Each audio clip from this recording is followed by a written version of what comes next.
पे मैं हूँ शरद दुबे और मेरे साथ मेरे सहयोगी हैं दिल्ली से अभिषेक सत्यव्रतम। और देखिए बाजार जो एक छोटे रेंज में आ गया है। ऑफ कोर्स शुरुआती सेशन जो थे अच्छे दिखने मिले थे, लेकिन फिर धीरे धीरे करके जो है जो अनिश्चितता चल रही है इस हफ्ते, बहुत सारे इंपॉर्टेंट इवेंट्स है। 15 अगस्त को जो है देखें कि ट्रंप और पुतिन का मीटिंग है, चाइना की भी जो कुछ कुछ अनाउंसमेंट्स आई है, तो उसके कारण जो है बाजार एक छोटा सा पॉज ले रहा है। और पॉज लेना भी चाहिए क्योंकि दो अहम सीपीआई डेटा भी जो है आज शाम को आने वाले, तो न्यूज़ फ्लोज बहुत आ रहा है, उसे धीरे धीरे करके जो है अब्जॉर्ब किया जा रहा है। तो एक क्लियर ट्रेंड नहीं आ रहा है, वो हम देख पा रहे हैं। अभी देखिए निफ्टी भी जो है ऑलमोस्ट फ्लैटिश है। निफ्टी बैंक की भी बात करें तो एक बहुत ही छोटे रेंज में यहाँ पे फंसा हुआ है। लेकिन आज अगले 1.5 घंटे बहुत एक्शन पैक रहेगा। यहाँ पे कमाई के कौन से मौके रहेंगे, खबरों वाले शेयर्स क्या रहेंगे, अर्निंग्स इंपैक्ट आज याद रखिएगा निफ्टी के आखिरी दिन है 3 अहम अर्निंग्स के, तो उसको भी जो है हम टच अपॉन करेंगे। और इंडिया के सीपीआई, यूएस सीपीआई के क्या एक्सपेक्टेशंस रहेंगे वो भी हम आपके सामने लेके आएंगे। लेकिन चलिए बाजार की बड़ी बातें की तरफ चलते हैं कि क्या है वो अहम बड़ी बात है जो आपको नोट करना होगा। सबसे पहले बात करें तो निफ्टी के ऊपर से जो है 125 अंक फिसला है। एक टाइप से थोड़ी सी करेक्शन आई है, 24,600 लेवल्स के पास है। उस पर भी हम जाएंगे, लेकिन एक बार ऑन द शो की भी बात कर लेते हैं। क्लोजिंग ट्रेड 2.10 पे रहेगा, ऑप्शंस के चैंपियन 2.40 पे।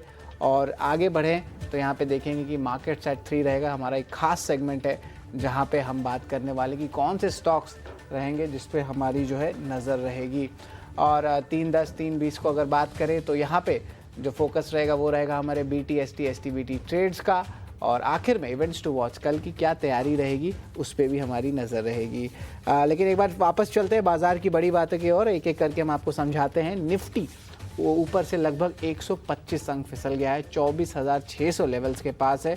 इंपॉर्टेंट सपोर्ट था, लास्ट ट्रेडिंग सेशन 24,500 के ऊपर बंद हुआ था, तो इंपॉर्टेंट लेवल्स पे है, ऐसा भी नहीं है घबराने का बात। लेकिन अनसर्टेनिटी बनी हुई है और अगले 2 दिन में शायद ये और भी दिख सकता है, अनसर्टन रहेगा और एक छोटे रेंज में फंस सकता है निफ्टी बैंक 250 अंक कमज़ोर है, 55,250 लेवल्स के करीब है, यही मिरर कर रहा है निफ्टी को। हालांकि फार्मा शेयरों में जो है दमदार तेज़ी देखने मिल रही है। एल्केम लैब्स 7% चढ़ा है, शानदार नतीजे भी देखने मिले हैं और एक अच्छी बाइंग देखने मिल रही है। थोड़ा वैल्यू इमर्ज हो रहा है जहाँ पे टैरिफ इम्पैक्टेड सेक्टर्स थे, क्योंकि ऑटो शेयरों की भी बात कर ले तो यहाँ पे रफ्तार देखने मिल रहा है। मारुति करीब 2% ऊपर है। और नेट जो कंजम्पशन वाले खेमे हैं, फेस्टिव वाले खेमे हैं, वहाँ पे भी अभी भी बाइंग या स्ट्रेंथ बना हुआ है। मिड कैप IT शेयरों में खरीदारी देखने मिल रही है।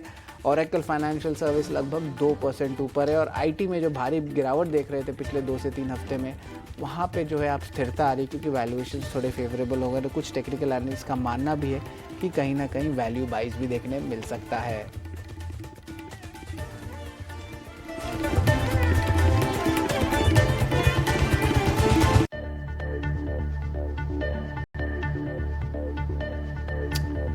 बिल्कुल, एक सवाल भी उठता है अभिषेक, बाजार जो शुरुआत हुआ था एक छोटी नीजक रिएक्शन आई, लेकिन एक अच्छा अप मूव देखने मिला था। हमें लगा कि ये कंटिन्यू करने वाला है, जैसे कल हमने देखा जिस तरह क्लोजिंग आई। लेकिन आज वापस से देख रहे कि एक अच्छी करेक्शन टॉप से देखने मिली है, निफ्टी में भी, निफ्टी बैंक में भी, और थोड़ा सा रब ऑफ इफेक्ट आपको ब्रॉडर इंडेसेस में भी देखने मिला है। क्यों रीजंस है, अब वापस बाजार थोड़ा अनसर्टन क्यों हो गया, जरा बताएं। शरद, देखिए टैरिफ को लेकर अनिश्चितता है और जब तक अनिश्चितता ये दूर नहीं होती है बाजार में हम उतार चढ़ाव देखेंगे। हमने सुबह भी कहा था कि आपको ना छोटे गेंस के लिए बाजार को ट्रेड करना है और स्टॉप लॉस बिल्कुल नज़दीक लगा के रखिए, उसको फॉलो कीजिए स्ट्रिक्टली। और 100-150 पॉइंट की तेज़ी निफ्टी में बन जाए, निफ्टी बैंक में 200-250 पॉइंट आपको मिल जाए, बहुत है, उससे संतोष करना चाहिए। टिक क्यों नहीं पाया, देखिए आज वैसे सेंसेक्स की वीकली एक्सपायरी भी है और अहम लेवल्स जब तक बाजार में आ नहीं जाते हैं ना, निफ्टी के लिए हम कह रहे हैं कि 24,800, जब तक वो ना आ जाए तब तक ये तेजी टिकेगी नहीं, ऐसे ही रहेगा, ये उतार चढ़ाव आप देखेंगे, वोलेटाइल माहौल रहेगा।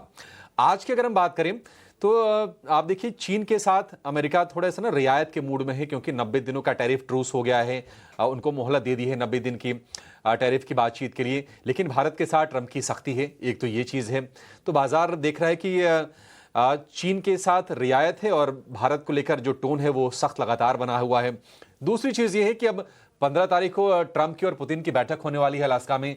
दुनिया भर के बाजार के इस पर नज़र है कि उन दोनों के बीच में क्या बातचीत होती है, क्या पुतिन झुकेंगे ट्रंप के आगे और यूक्रेन के साथ युद्ध विराम को लेकर सहमति बनेगी, इस पर नजरें रहेंगी। तो थोड़ा सा अनसर्टेनिटी बाजार में उसके चलते हैं। तीसरी चीज ये है कि एफआईज को लेकर कन्विक्शन आ नहीं रहा है, और कन्विक्शन ना आने की वजह ये भी है कि नतीजों से ना मतलब जो सपोर्ट चाहिए था एफआईज को ल्योर करने के लिए बाजार में, वो कहीं ना कहीं मिसिंग रहा है। और एफआईज की बिकवाली एक दिन की खरीदारी के बाद फिर से आगे बाजार में। इंडिया विक्स 1 महीने के हाइज पर है। सामने इवेंट खड़ा है जो थोड़ी अनिश्चितता बढ़ा सकता है बाजार में। ट्रंप और पुतिन की बैठक 12:15 के आसपास का इंडिया विक्स से। और कुछ की डेटा है जिसका आप भी जिक्र कर रहे थे कि आज भारत के भी सीपीआई डेटा के नंबर आने वाले हैं, और अमेरिका में भी सीपीआई इन्फ्लेशन दर के नंबर आएंगे, जिस पर यूएस फेड की बड़ी करीब से नजर रहने वाली है। और उसके बाद अमेरिका की चाल वहां से डिसाइड होगी, तो निश्चित तौर पर थोड़ा इंपैक्ट भारतीय बाजार पर तो देखेंगे। तो ये कुछ चीजें हैं जिसके चलते आज हम देख रहे हैं कि जो तेजी थी ना बाजार की, वो सस्टेन कर नहीं पाई। 24,700 हमने देखा, हमने कहा भी था कि 24,700 से 800 एक रेजिस्टेंस की जोन होगी, उसको पार कर नहीं पाई, और वहां से बाजार हम देखें कि हमने देखा कि रिवर्स होकर नीचे आ गया। लेकिन आगे हम इंडेक्स पर थोड़ा विस्तार से चर्चा करेंगे, लेकिन शरद उसके पहले जरा ये बताइए कि बाजार में आज जो बिग बजर्स हैं वो कौन से हैं? बिल्कुल अभिषेक, बिग बजर्स में अर्निंग्स भी हैं, सेक्टर्स भी अब धीरे धीरे आने लगे, क्योंकि अब अर्निंग सीजन जो है 1-2 दिन में ख़त्म हो जाने वाला है पूरी तरह से। सबसे पहले मजबूत नतीजे की बात करें तो एल्केम लैब्स पे नज़र रखेंगे। यहाँ स्टॉक में अच्छी मूवमेंट आई है, मुनाफा लगभग 22% की बढ़त देखने मिली है। वही अगर हम बात करें तो आय में भी 11% की तेज़ी आई है। मोस्टली जो फार्मा कंपनीज के आंकड़े आए हैं, ज़्यादा एक्सपोर्ट्स जो है आपको फर्स्ट क्वार्टर में देखने मिले, क्योंकि टैरिफ की अनिश्चितता अभी भी बनी हुई है। और यहाँ पे देखिए डोमेस्टिक की जो डिमांड है या बिजनेस है, वहाँ पे भी स्ट्रेंथ देखने मिला। तो स्टॉक होल्ड कर रहा है अपना, गेन से 7% ऊपर है। आईटी शेयरों में भी जो है लगातार तेजी देखने मिली है। Coforge, Tech Mahindra, Mphasis, Persistent, HCL Tech, Wipro. और देखिए पिछले 3-4 हफ्ते की जो भारी पिटाई हुई थी, उसके कारण जो अपने 5 साल के एवरेजेस हैं वो उस लेवल पे आ गए थे वैल्यूएशंस के, तो वैल्यू बाय भी जो है कहीं ना कहीं बन रहे थे। तो ये इंटरेस्टिंग होगा कितना ये टिकता है, क्योंकि अभी भी गाइडेंस, अनसर्टेनिटी और एआई के कंपटीशन से जो है अभी भी जूझ रहे हैं IT companies. Mid cap IT companies हालांकि थोड़े अट्रैक्टिव जरूर लग रहे हैं, टेक्निकल एनालिस्ट का मानना है। टॉप गियर में ऑटो शेयर है, लगातार दूसरे दिन निफ्टी ऑटो इंडेक्स में जो तेजी देखने मिली है। Hero motor, MNM, Maruti, Bosch, Tata motors, सारे स्टॉक्स में जो है अच्छी तेजी देखने मिली है। और ऑफकोर्स यहाँ पे फेस्टिव सीजन का भी एंगल है। धीरे धीरे करके इन्वेंट्रीज जो पिछले साल के बचे थे उसको जो है डिस्काउंट में जो है कंपनीज बेच रही हैं, ये हमारी रिपोर्ट्स कह रही हैं ईटी नाउ स्वदेश पे। और आखिर में फार्मा क्षेत्र की भी बात करें तो यहाँ पे भी जो है बाइंग अच्छी आ रही है। बायोकॉन, इप्का लैब, सन फार्मा जैसे स्टॉक्स में जो है अच्छी मोमेंटम आ रही है। देखिए अर्निंग्स तो सपोर्ट कर ही रहा है, और टैरिफ की जितनी भी अनिश्चितता की बात है वो सब फैक्टर्ड इन हो गई है। तो अब फंडामेंटल्स पे जो है इवन फार्मा जिसका एक्सपोजर अच्छा खासा है यूएस में, उस पर भी जो आप देख रहे हैं अच्छी तेज़ी देखने मिली। यानी कि मार्केट जो है आगे बढ़ चुका है टैरिफ के जो ट्रंप के टैरिफ्स के अनाउंसमेंट्स को लेकर, क्योंकि वो एक हैवी टैरिफ अनाउंसमेंट का जो सबसे बड़ा सीलिंग है वो अनाउंस कर चुके हैं। अब जो भी नेगोशिएशन होगा उसके नीचे ही जो है आपको टैरिफ्स देखने मिलेगा। तो ये अहम बिग बजर्स हैं अभिषेक, जिस पे जो पूरी नज़र होनी चाहिए। लेकिन इस उतार चढ़ाव में अभिषेक किस तरह मार्केट का सेटअप लग रहा है? आपने बहुत इंपॉर्टेंट बात कही कि आप बस छोटे गेंस के लिए खेलें, रेंजेस में आप मूव करें, लेकिन ओवरऑल कैसे जो है बाजार की सेटअप लग रही है, ज़रा बताएं। शरद देखिए सेटअप मतलब आज के ऐसी कोई वीक नहीं है, लेकिन ये ज़रूर है कि 24,700 देख के आपका थोड़ा उत्साह बढ़ा होगा कि क्या बाजार अब आगे बढ़ने के लिए तैयार है। लेकिन फिर वहाँ पर फिर से सेलिंग का प्रेशर आया, और 24,500 के आसपास आके हमने देखा कि वो फिर ब्रेक लगी। 24,536 आज का ये निचला स्तर है। तो अच्छी चीज़ ये है कि 24,500 के ऊपर टिका है। थोड़े निराश करने वाली बात यह है कि 24,700 को हम टिका पाए नहीं, और 27 अगस्त तक जब तक भारत के टैरिफ को लेकर क्लैरिटी नहीं आ जाती है, तब तक बाजार में उतार चढ़ाव बना रहेगा। लेकिन ट्रंप ने यह भी कहा कि हम बातचीत हम भारत के साथ करेंगे नहीं जब तक हमारे की इश्यूज रिजॉल्व हो नहीं जाते, तो बात आगे बढ़ेगी कैसे। और ये चीज़ कहीं ना कहीं ट्रेडर्स को, निवेशकों को परेशान कर रही है, क्योंकि हम देख रहे हैं कि रिटेल का जो पार्टिसिपेशन है धीरे धीरे वो थोड़ा सा कम हुआ तो है, बाजार से उनकी दूरी बढ़ी है। लेकिन अगर हम इंट्राडे के लिए आज की सपोर्ट की बात करें तो 24,450 एक बढ़िया सपोर्ट का लेवल होगा। 24,700 जहां तक आज बाजार गया वही रेजिस्टेंस का लेवल है। बाजार को शरद अगर यहां से चलना है ना, तो आपको ना मतलब डिसाइसिव मूव कब आएगा, जब 24,800 आ जाएगा, एक बार दिख जाए और वो टिक जाए, वो वहां पर एक कंफर्मेशन आएगा। लेकिन तेजी की शुरुआत 25,000 से पहले मुझे लगती नहीं कि बाजार में तेजी होने वाली है। आपको ये ऊपर नीचे साइडवेज बाजार ये दिखता रहेगा, और ये चीजें थोड़ी सी परेशान करती रहेंगी। जो अनिश्चितता है, हम कह नहीं सकते कि नहीं ये अब ये 50% जो है डोनाल्ड ट्रंप की तरफ से हो गया है, ये फाइनल है। इसके अलावा क्या होगा पता नहीं। वो आपने देखा था कि रशिया से क्रूड खरीदने को लेकर वो पेनाल्टी लगाने की बातचीत कर रहे थे। अब वो अभी उसकी चर्चा नहीं हो रही है फिलहाल, लेकिन वो बातचीत तो थी। तो क्या आएगा ट्रंप की तरफ से पता नहीं। तो जब तक एक बार क्लियर चीजें नहीं हो जाती हैं कि अच्छा इतना ही टैरिफ है, हमें इसी के साथ जीना है, मैं कहता हूं कि 50% भी अगर हो जाए ना, अगर वो क्लियर हो जाए, तो बाजार ऐसा नहीं कि उसको हमेशा के लिए याद करके रखेगा। ठीक है, 8-10 दिन वो हमारे बाजार में होगा, फिर धीरे धीरे बाजार में उसको भी प्राइस इन करेगा, उसको भी फिर डिस्काउंट करना शुरू कर देगा। लेकिन ये अनिश्चितता बाजार को पसंद नहीं है और ये परेशान कर रही है। ओवरनाइट ट्रेड ना रखें, सलाह ये है। पोजीशन हल्की रख के आप बाजार में ट्रेड करें। 24,450 500 यहां तक मान के चलिए कि अभी फिलहाल चीजें सुरक्षित लग रही हैं। निफ्टी बैंक की बात करें तो 10 बजे के आसपास हमने देखा कि हरे निशान में आया था निफ्टी बैंक, लेकिन टिक नहीं पाया। और दिक्कत वही है शरद, जो हम बार बार चर्चा करते हैं ना, कि ये वेटेज वाला खेल इतना बुरा है कि मतलब इरिटेशन हो जाती है कि 2 शेयर मिलकर पूरे के पूरे निफ्टी बैंक को गिरा रहे हैं। वैसे आज देखेंगे तो 10 में से 12 में से 9 शेयर कमजोर है, लेकिन 2 का वेटेज इतना ज्यादा है। आईसीसी बैंक और एचडीएफसी बैंक दोनों कमजोर हैं, 0.25% से ज्यादा गिरावट दोनों में देखने को मिल रही है और इन्हीं के चलते दबाव बन रहा है। 55,000 अब ये इंट्राडे का सपोर्ट है मेरा मानना है, और 55,500 के स्तर पर रेजिस्टेंस है। जब तक आप 55,800 56,000 के दर्शन फिर से नहीं कर लेते, निफ्टी बैंक में भी कोई आप डिसाइसिव मूव आप देखेंगे नहीं। निवेशकों की बात अलग है। निवेशक तो हम देख रहे हैं कि म्यूचुअल फंड में भी लोग पैसे डिप्लॉय कर रहे हैं। 28,000 करोड़ रुपए के एसआईपी आई है जुलाई महीने की, तो वहां पर कोई दिक्कत नहीं है। लेकिन जो ट्रेड करते हैं ना, उनके लिए ये बड़ी मुश्किल स्थिति है। इंडेक्स में ट्रेड लेना बहुत रिस्की है। बहुत ट्रेड को अपने मॉनिटर करके रखिए। गेंस आ जाए अपने तय कर लीजिए कि मुझे छोटे ही प्रॉफिट करने हैं, और यही रणनीति बाजार में आपके लिए काम आएगी, क्योंकि स्विंग्स बहुत ही वाइल्ड हो रहे हैं और ऐसे झटके लग रहे हैं कि ये मतलब अगर आप वीक हार्टेड हैं, अगर आप एविड ट्रेडर नहीं हैं, तो इन झटकों को बर्दाश्त कर पाना, झेल पाना बड़ा ही मुश्किल हो रहा है। छोटे गेंस के लिए करें। निफ्टी के लिए 24,450 का सपोर्ट है। निफ्टी बैंक की बात करें, 55,000 आपके लिए सपोर्ट लेवल के तौर पर काम करेगा। लेकिन आज के सत्र में आपकी रणनीति जरा और हम पुख्ता कर देते हैं, पक्की कर देते हैं। हमारे साथ 2 एक्सपर्ट जुड़ गए हैं। लक्ष्मीकांत शुक्ला हैं यस सिक्योरिटी से, राजेश पालविया जी हमारे साथ जुड़ गए हैं एक्सिस सिक्योरिटी से। राजेश जी, लक्ष्मीकांत जी, आप दोनों का बहुत शुक्रिया, स्वागत है 18 स्वदेश पर। राजेश जी, पहला सवाल आपसे, इंडेक्स को लेकर आपका क्या व्यू है सर? 24,500 के ऊपर टिक तो रहा है निफ्टी, लेकिन अब फिर ऊपर जाने में दिक्कत आने लगी, तो असमंजस की स्थिति है वो बरकरार है। कैसे ट्रेड करें इंडेक्स को? Good afternoon Abhishek ji. तो देखिए, मार्केट में अनिश्चितता का माहौल है, उसके चलते मार्केट ऊपर जाने में जरूर अटकते हुए दिख रहा है। हमने देखा कि मार्केट में जो पिछले हफ्तों में एक करेक्शन देखने को मिला, ऑलमोस्ट 6 वीक तक मार्केट एक करेक्टिव मोड में था और एक थोड़ा पुल बैक इस करंट हफ्ते में हमें देखने को मिल रहा है। बट स्टिल निफ्टी और बैंक निफ्टी का near term short term structure देखें तो अभी भी वीक ही है। पुल बैक में जो अटेम्प्ट था वो अपने इमीडिएट हर्डल के आसपास ही वापस से सप्लाई प्रेशर में कन्वर्ट होते हुए दिखा। 24,650 24,700, जब तक ये हर्डल नहीं क्रॉस करता निफ्टी, जब तक हमें नहीं लगता कि कोई शॉर्ट कवरिंग यहाँ पे ट्रिगर होगी। 24,700 के ऊपर ही मेजर शॉर्ट कवरिंग ट्रिगर हो सकती है, एंड देन फिर हम नेक्स्ट पड़ाव जो कि 24,900 की तरफ है या 25,000 की तरफ है, वहां तक बढ़ सकते हैं। बट टिल द टाइम 24,700 नहीं क्रॉस होता है, ट्रेंड अभी भी वीकर साइड पे ही रहेगा। ट्रेडर्स और इन्वेस्टर अभी भी कॉशियस स्टांस यहाँ पे मार्केट में बनाए हुए। अब जो पुल बैक बना है वो उसके पीछे रीजन ये भी है कि मार्केट ऑलरेडी एक ओवरसोल्ड ट्रेजेक्टरी में था। पीसीआर भी देखें तो ऑलमोस्ट अपने एक ओवरसोल्ड जोन के आसपास ही पहुंच चुका था। और हम देखें तो अर्निंग भी काफी कुछ हद तक प्राइस में डिस्काउंट होते हुए, क्वार्टरली अर्निंग भी ऑलमोस्ट प्राइस में डिस्काउंट होते हुए यहाँ पे देखने को मिल चुकी है।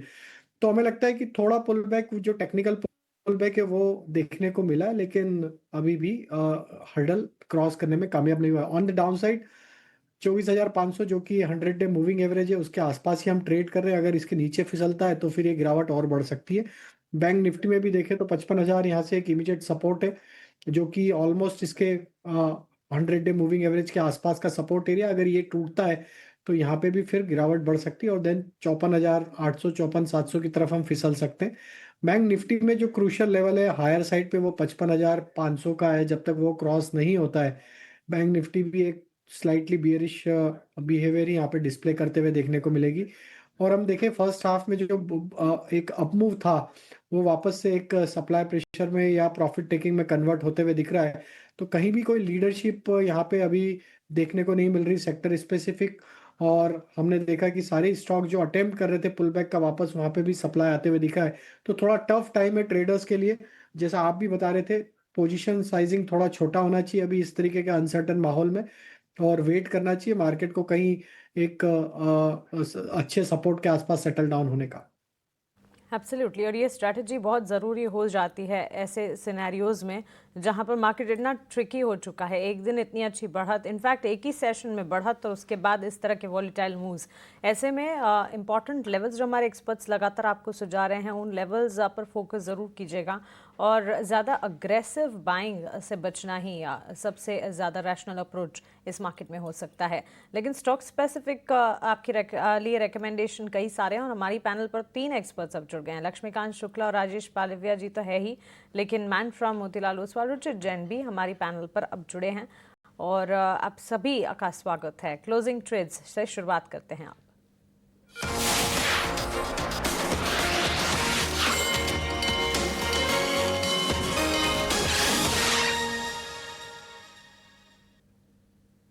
गुड आफ्टरनून रुचित, शुरुआत आपसे करेंगे। बताइए स्टॉक स्पेसिफिक क्लोजिंग ट्रेड्स क्या होंगे आपके? जी, good afternoon to everyone. Well, जहाँ पे मार्केट्स इतने वॉलेटाइल है, हम ऐसे ही स्टॉक्स देख रहे हैं कि जहाँ पे फॉलिंग मार्केट में एक रिलेटिव आउट परफॉर्मेंस है, और उन्हीं स्टॉक में फिलहाल हम खरीदारी की राय दे रहे हैं। और महिंद्रा एंड महिंद्रा मेरी पहली पिक रहेगी, जो ऐसे सेटअप में है कि जहाँ पे अगर आप पिछले 1 महीने की जो मार्केट करेक्शन है उसका देखे तो कोई भी सिग्निफिकेंट असर ये स्टॉक पे नहीं है। With in the auto space भी एक काफी अच्छा रिलेटिव आउट परफॉर्मेंस ये स्टॉक ने पिछले कुछ समय में दिखाया है, और स्टॉक अपने 50 दिन के मूविंग एवरेज के आसपास एक अच्छा सपोर्ट बेस इसने बनाया है। सो यहाँ पे हमें लग रहा है कि irrespective of market volatility, price wise downside काफी लिमिटेड है ये स्टॉक में। तो करंट लेवल्स पे 3170 के नीचे, 3170 के नीचे स्टॉप लॉस रख के यहाँ पे खरीदारी करने की सलाह रहेगी, और 3340 के शॉर्ट टर्म के टारगेट से स्टॉक पे हम एक्सपेक्ट कर रहे हैं। आज आईटी स्पेस में थोड़ा पुल बैक मूव नजर आया है, सो हमें लग रहा है कि pull back trade selective IT stocks में नियर टर्म में रह सकता है, जिसमें से एम्फेसिस टेक्निकली अच्छा लग रहा है। अब मार्केट के साथ साथ पूरे आईटी स्पेस के साथ साथ ये स्टॉक करेक्ट हुआ है, लेकिन अगर देखेंगे तो जो 200 दिन के एक्सपोनेंशियल मूविंग एवरेज सपोर्ट है वो ये स्टॉक में इंटैक्ट रखे। ज्यादातर आईटी नेम्स काफी शार्प करेक्शन प्राइस वाइज दिखा है, लेकिन ये स्टॉक ने भी अपने 200 डीएमए का सपोर्ट ब्रेक नहीं किया है। सो इन दैट केस हमें लग रहा है कि एक पुल बैक मूव एम्फेसिस में करंट लेवल्स पे आ सकते हैं, हालांकि बड़ी तेजी नहीं, लेकिन एक नियर टर्म में 2800 तक के टारगेट्स हम एक्सपेक्ट करें कि एम्फेसिस में रह सकते हैं। तो करंट लेवल्स पे 2680 के नीचे स्टॉप लॉस रख के एम्फेसिस खरीदारी करे 2800 तक के पुल बैक के लिए। एंड महिंद्रा, एम्फैसिस, ये दोनों स्टॉक्स हैं जिस पर खरीदारी के मौके एग्जिस्टिंग पोजीशन है उसे बरकरार रखना है, नई पोजीशन के बारे में भी सोचा जा सकता है। 2800 तक के टारगेट्स नजर आ सकते हैं एम्फैसिस में। 2680 का स्टॉप लॉस आपको मेंटेन करना होगा। करीब 2% की मजबूती इस वक्त भी यहाँ पर नजर आ रही है, और महिंद्रा एंड महिंद्रा में भी मजबूती है, और ये और ज़्यादा अपसाइड विजिबल हो सकती है। 3340 तक जाने का दमखम रखता है। 2% की तेजी है। 3170 का स्टॉप लॉस लगाइएगा। ऊपरी स्तरों से बाजार में गिरावट है, टूटा है मार्केट। ऑलमोस्ट 200 पॉइंट्स निफ्टी में गिरावट हम देख चुके हैं। साथ ही सेंसेक्स और बैंक निफ्टी में भी कुछ ऐसी ही तस्वीर इस वक्त नजर आएगी। Laxmikant ji, good afternoon to you as well. बताइए आपकी तरफ से आज के लिए क्लोजिंग ट्रेड्स क्या होंगे? गुड आफ्टरनून मानसी जी, और सभी पैनलिस्ट को भी मेरा गुड आफ्टरनून। सो हमारे इस तरफ से भी दो बाय की रिकमेंडेशन है। पहला है इंडिगो। ये स्टॉक काफी लंबे समय से अपनी पॉजिटिव टेरिटरी में ट्रेड कर रहा है, और काफी समय से हमने देखा है कि जब भी ये स्टॉक अपने 2050 डीएमए के आसपास आता है तो वहां से बाउंस बैक मूव देखने को मिलता है, और यही हमें आज के सेशन में भी देखने को मिला है। लोअर लेवल से वहां पर बाइंग देखने को मिल रही है, पॉजिटिव फॉर्मेशन है, और जो आरएसआई है वहां पे हमें बुलिश क्रॉसओवर दिख रहा है। तो ओवरऑल अच्छा खासा स्ट्रेंथ इंडिको में आता हुआ दिखाई दे रहा है। करंट लेवल्स पे हम इसको बाय कर सकते हैं। इसमें जो हमारा स्टॉप लॉस है वो हमें रखना है 5800 रुपीज का, और जो एक्सपेक्टेड टारगेट हमारे निकल कर आ रहे हैं वो आ रहे हैं 6250 के। तो इंडिको को बाय करके चलना है, और 6250 टारगेट के लिए, और स्टॉप लॉस रखना है 5800 का। दूसरा स्टॉक है टाटा स्टील। टाटा स्टील में हमें एक फॉलिंग ट्रेंड लाइन का ब्रेकआउट देखने को मिल रहा है डेली के चार्ट्स पर, और यहाँ पर हमें निचले स्तर पर एक बेस फॉर्मेशन भी दिखाई दे रहा है अराउंड द लेवल्स ऑफ 155 156। पिछले 3 दिनों से इस स्टॉक ने अपने जो प्रीवियस स्विंग लो है उसके ऊपर ही क्लोजिंग दी है, तो हमें लगता है यहाँ पर भी हमें एक ट्रैक्शन देखने को मिल सकता है। सो 156 का स्टॉप लॉस हमें लगाना है टाटा स्टील में, और जो अपसाइड के जो हमारे टारगेट आ रहे हैं वो आ रहे हैं 168 के। बिल्कुल यहाँ पे देखें तो लक्ष्मीकांत जी के तरफ से टाटा स्टील और दूसरा स्टॉक जो है इंटरग्लोब एविएशन, जो कि अब फेवरेट हो चुका है टेक्निकल एनालिस्ट का, उस पे जो राय आ रही है। और ऑफ कोर्स लॉन्ग वीकेंड भी है, एफआईएस भी बढ़ते जा रहे हैं। लेकिन चलिए राजेश जी, आप बता दें आपके क्या रहेंगे टेक्निकल पिक्स। तो शरद जी, दो स्टॉक आइडिया दोनों बाय साइड में। पहला स्टॉक पसंद आ रहा है वो है एमसीएक्स। यहाँ पे अगर हम देखें तो आज एक अच्छा अप मूव बनते हुए दिखा है। डेटा में भी देखें तो एक लॉन्ग बिल्टअप बनते हुए दिखा है। 50 डे मूविंग एवरेज के ऊपर स्टॉक सस्टेन होते हुए दिख रहा है। हमें लगता है एमसीएक्स में यहाँ पे फर्दर अपसाइड बनते हुए दिख सकती है। एक्सपेक्ट कर रहे हैं टारगेट 8260, 8280 की तरफ। डाउन साइड में स्टॉप लॉस होगा करीब 8140 के आसपास। दूसरा स्टॉक जो पसंद आ रहा है वो हीरो मोटर यहाँ पे पसंद आ रहा है। स्टॉक में अगर देखें तो एक ऑलमोस्ट 7 से 8 वीक की कंसोलिडेशन रेंज का ब्रेकआउट हीरो मोटर में आते हुए दिखा है। और हमें लगता है जिस तरीके के ब्रेकआउट हीरो मोटर ने यहाँ डिस्प्ले कर रहे हैं, यहाँ पे हमें लगता है कंटिन्यूटी ऑफ अप ट्रेंड रहेगी। एंड देन पॉसिबल टारगेट 4700, 4720 की तरफ स्टॉक बढ़ते हुए दिख सकता है। डाउन साइड में स्टॉप लॉस रखना होगा करीब 4610 के आसपास। हीरो मोटो पे जो है नज़र रहेगी। राजेश जी का पिक है। और जल्दी से एचएएल के आंकड़े भी एक बार आपको स्क्रीन पे दिखा देते हैं। कल से ही शॉर्ट्स भी दिख रहे थे कुछ डिफेंस काउंटर्स में, और आज देखें एचएएल लगभग 1% गिरा हुआ है। नंबर्स कुछ खास नहीं है। मुनाफा में भी जो है गिरावट देखने मिला है। 1437 करोड़ से घट के 1384 करोड़ पर हो गया है। डिफेंस के ऑफकोर्स न्यूज़ फ्लोज ऑर्डर्स आ रहे हैं, लेकिन उन्हें एग्जीक्यूशन करना, कैश फ्लोज जनरेट करना भी एक इंपॉर्टेंट पैरामीटर होता है जब आप अर्निंग्स को चेक करते हैं। तो ये देखिए आपकी स्क्रीन पे आया है एचएएल। अभी जो ट्रेड कर रहा है थोड़े लाल निशान में ज़रूर है। एक बार लक्ष्मीकांत जी, एक बार एचएएल पे आपकी एक बार राय लेना चाहूँगा। अभी इनिशियल नंबर्स तो थोड़े वीक लग रहे हैं, बट स्टॉक एक टाइप से अटेम्प्ट कर रहा है रिकवरी, बहुत छोटी रिकवरी, लेकिन किस तरह पोजिशनली सेटअप लग रहा है एचएएल का, बताएं लक्ष्मीकांत जी।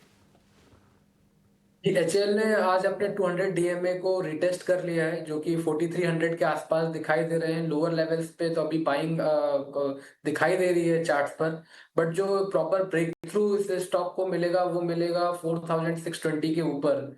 वहां से फिर हमें एक फ्रेश बाइंग मोमेंटम देखने को मिल सकता है। और अगर एक बार इस लेवल के ऊपर अगर सस्टेन होता है 4620 के ऊपर, तो देन फिर हमें अपसाइड के लेवल्स देखने को मिलेंगे टुवर्ड द लेवल्स ऑफ 4850 से लेकर 4900 जून के आसपास। सो अभी फिलहाल इसको अवॉइड करना चाहिए। मुझे लगता है कि अगर एक बार ये 4300 के ऊपर क्लोज होता है तभी इसमें बाइंग रिकमेंड किया जा सकता है। ऑन द फ्लिप साइड अगर ये 4300 के लेवल्स के नीचे की क्लोजिंग देता है तो इसमें फर्दर करेक्शन देखने को मिल सकता है toward the levels of 4150 to 4100। ये बिल्कुल अवॉइड की राय एचएएल के तरफ से। लेकिन चलिए अब चलते हैं हमारे बिग एक्शन स्टॉक के पास। सृष्टि लेके आई है।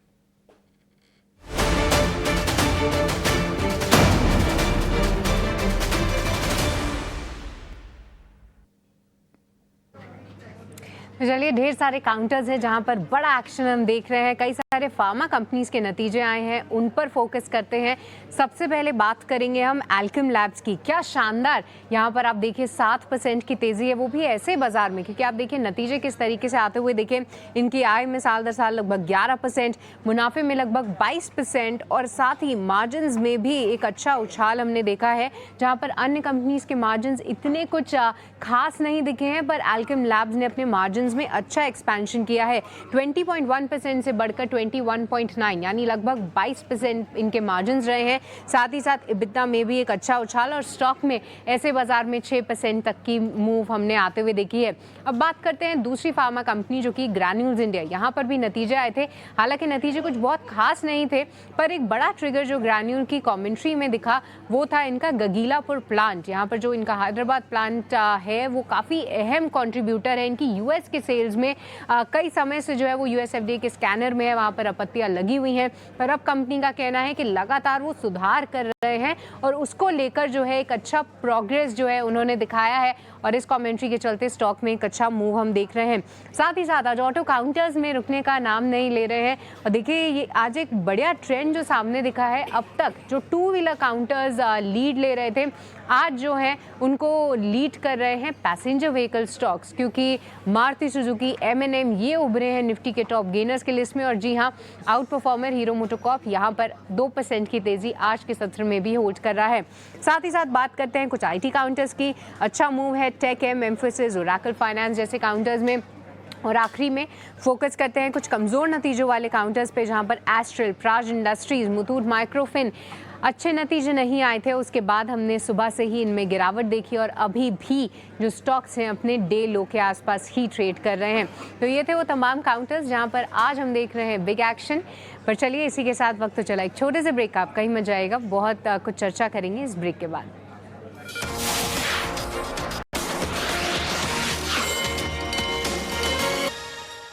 ब्रेक के बाद आपका फिर से स्वागत है क्लोजिंग कॉल में। आज निफ्टी के 3 नतीजों का इंतजार था और आदित्य बिरला ग्रुप की कंपनी हिंडाल्को, एल्यूमिनियम वाली कंपनी हिंडाल्को के नतीजे आ गए हैं और आय हम देख रहे हैं कि 25,116 करोड़ रुपए से घट के आए हैं। एबिडा हालांकि यानी कि कामकाजी मुनाफा उसमें बढ़त हमने देखी है 3,000 करोड़ से बढ़कर 3,138 करोड़ रुपए और आय 25,116 करोड़ से घटकर 24,000 करोड़ रुपए के आसपास आ गई है। आय के फ्रंट पर थोड़ी सी निराशा है, लेकिन हम देख रहे हैं कि प्रॉफिट के नंबर हिंडाल्को ने ठीक ठाक पोस्ट किए हैं और शेयर हालांकि इस वक्त सपाट है। मार्जिन की बात करें, मार्जिन में 1% की बढ़ोतरी हुई है हिंडाल्को की और मार्जिन 11.9% से बढ़ के पहुंच गया है 12.9% पर। तो अगर हम आय को अगर हम छोड़ दें तो बाकी दो चीज़ें तो ठीक दिख रही हिंडाल्को के लिए। 672 रुपये का प्राइस फिलहाल हिंडाल्को का आपको दिखेगा। राजेश जी, हिंडाल्को को लेकर क्या व्यू होगा आपका, क्या करना चाहिए इसमें? तो अभिषेक जी, अगर इसके short to medium term structure देखें तो स्टॉक अभी भी एक कंसोलिडेशन रेंज में ही देखने को मिला है। मंथली चार्ट पे देखें तो स्टॉक में एक फॉलिंग ट्रेंड लाइन का रेजिस्टेंस यहाँ पे अभी भी सप्लाई जोन की तरह काम करते हुए देखने को मिला है। हालांकि अगर इसके ओवरऑल स्ट्रक्चर देखें तो स्टेबल स्ट्रक्चर है। अगर कोई डिप मिलती है टुवर्ड्स 650 645 तो एक अपॉर्चुनिटी होगी वापस बाय करने की स्टॉक में। ऑन द हायर साइड 705 रुपए इसके लिए मेजर हर्डल है। अगर वो क्रॉस होता है तो यहाँ पे एक ब्रेकआउट ट्रेड प्ले आउट होते हुए दिखेगा एंड देन स्टॉक में फिर हमें लगता है 750 तक के अपसाइड पे आते हुए दिखेगी। तो बाय ऑन डिप्स की रणनीति रखेंगे हम। यहाँ पे 645 के आसपास के स्टॉप लॉस सजेस्ट करेंगे। 645 रुपए का स्टॉप लॉस होगा हिंडाल्को के लिए, बाय ऑन डिप्स की सलाह है। लेकिन ये बात सही है कि हिंडाल्को में हमने काफ़ी ज़्यादा उतार चढ़ाव देखा है और पिछले अगर हम महीने 2 महीने से बात करें तो ये एक कंसोलिडेशन वाले फेज में क्लियरली दिखाई दे रहा है। 645 के स्टॉप लॉस से इसको खरीदने की सलाह है। फिलहाल भाव है 670 रुपए का हिंडाल्को का। निफ्टी बैंक में कमजोरी थोड़ी सी और बढ़ गई है, 55,100 के आसपास आपको निफ्टी बैंक दिखेगा। जो गिरावट है वो है 400 अंकों से भी ज़्यादा की और निफ्टी की जो कमजोरी है अब हो गई है करीब 60 अंकों के आसपास की। 24,500 के आसपास निफ्टी बैंक आपको दिखाई देगा। आईटी और ऑटो से थोड़ा थोड़ा सपोर्ट मिलते हुए हम देख रहे हैं। आईटी से सपोर्ट इसलिए है क्योंकि चाइना अमेरिका के बीच में जो 90 डेज की जो टैरिफ ट्रूस हुई है तो आईटी का सेंटिमेंट थोड़ा सा बेहतर ज़रूर हुआ, लेकिन कितना टिकेगा ये कहना मुश्किल है। और ऑटो में मारुति सुजुकी, हीरो मोटो, M&M ये कुछ शेयर्स हैं जहां पर आज हम तेजी के साथ कारोबार होते हुए देख रहे हैं। एलएनटी कल की 1% की तेजी और आज फिर से 1% ऊपर ये शेयर सपोर्ट कर रहे हैं। लेकिन एचडीएफसी बैंक की जो गिरावट हो गई है वो है 1% की। आईसीसी बैंक का शेयर भी करीब करीब 1% नीचे आपको दिखाई देगा। लक्ष्मीकांत जी, आईसीआईसीआई बैंक और एचडीएफसी बैंक, क्या आपको वीकनेस दिख रही है शेयरों में? क्या ये कमजोर होंगे या फिर थोड़ी और नीचे जाएं तो बाय ऑन डिप्स करना चाहिए? देखिए, अगर हम आईसीआईसीआई बैंक के चार्ट्स को देख रहे हैं तो अभी फिलहाल ये अपने 100 डे लेवल के आसपास ही ट्रेड कर रहा है। तो मुझे लगता है कि जब तक ये 1400 के ऊपर रहता है तब तक इसमें एक पुल बैक मूव हम देख पाएंगे। और अगर ये डिफेंड करता है इस सपोर्ट को तो एक short term bounce back move का एक्सपेक्टेशन किया जा सकता है toward the levels of 460 to 1470 तक के लेवल तक का। तो एक short term pull back move के लिए रिस्क रिवॉर्ड रेशियो फेवरेबल नजर आ रहा है। जब तक आईसीआईसीआई बैंक 1400 लेवल को डिफेंड करता है तब तक हम इस बाउंस बैक की उम्मीद रख सकते हैं। वहीं पर अगर हम एचडीएफसी बैंक की बात करें तो एचडीएफसी बैंक भी अभी तो फिलहाल अपने लोअर लेवल्स पे आ रहा है। यहाँ पर जो इमीडिएट सपोर्ट दिखाई दे रहा है वो 1950 का दिखाई दे रहा है। ये थोड़ा सा वीक नजर आ रहा है क्योंकि अभी फिलहाल ये अपने 50 डीएमए के लेवल के नीचे फिसलता हुआ दिखाई दे रहा है।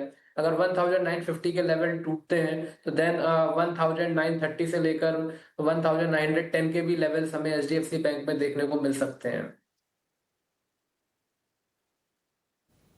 ठीक है, एचडीएफसी बैंक के लिए और आईसीसी बैंक के लिए ये व्यू लक्ष्मीकांत जी की तरफ से 460 अंकों की गिरावट डे हाई से निफ्टी बैंक में हम देख रहे हैं। 55,000 के आसपास घूम फिर के फिर से आ गया है निफ्टी बैंक। 55,100 की लेवल आप इस वक्त देख रहे हैं। लेकिन एक और शेयर जो आज निफ्टी का सबसे ज्यादा गिरने वाला शेयर है, बजाज फाइनेंस का भी चार्ट लेकर आइए जरा स्क्रीन पर, क्योंकि जब 900 रुपए के नीचे ये शेयर गया और हमने देखा कि 880 के आसपास सपोर्ट लिया, एक रेंज में रहा करीब हफ्ते 10 दिन तक, ऐसा लगा कि शायद वहां पर बेस फॉर्मेशन करके ये शेयर चलेगा। लेकिन आज वीकनेस थोड़ी सी और बढ़ रही है बजाज फाइनेंस में और 850 रुपए के लेवल हमें स्क्रीन पर दिखाई दे रहे हैं और निफ्टी का सबसे ज्यादा गिरने वाला शेयर है ये। रुचित जी, बजाज फाइनेंस क्या ये और गिरेगा?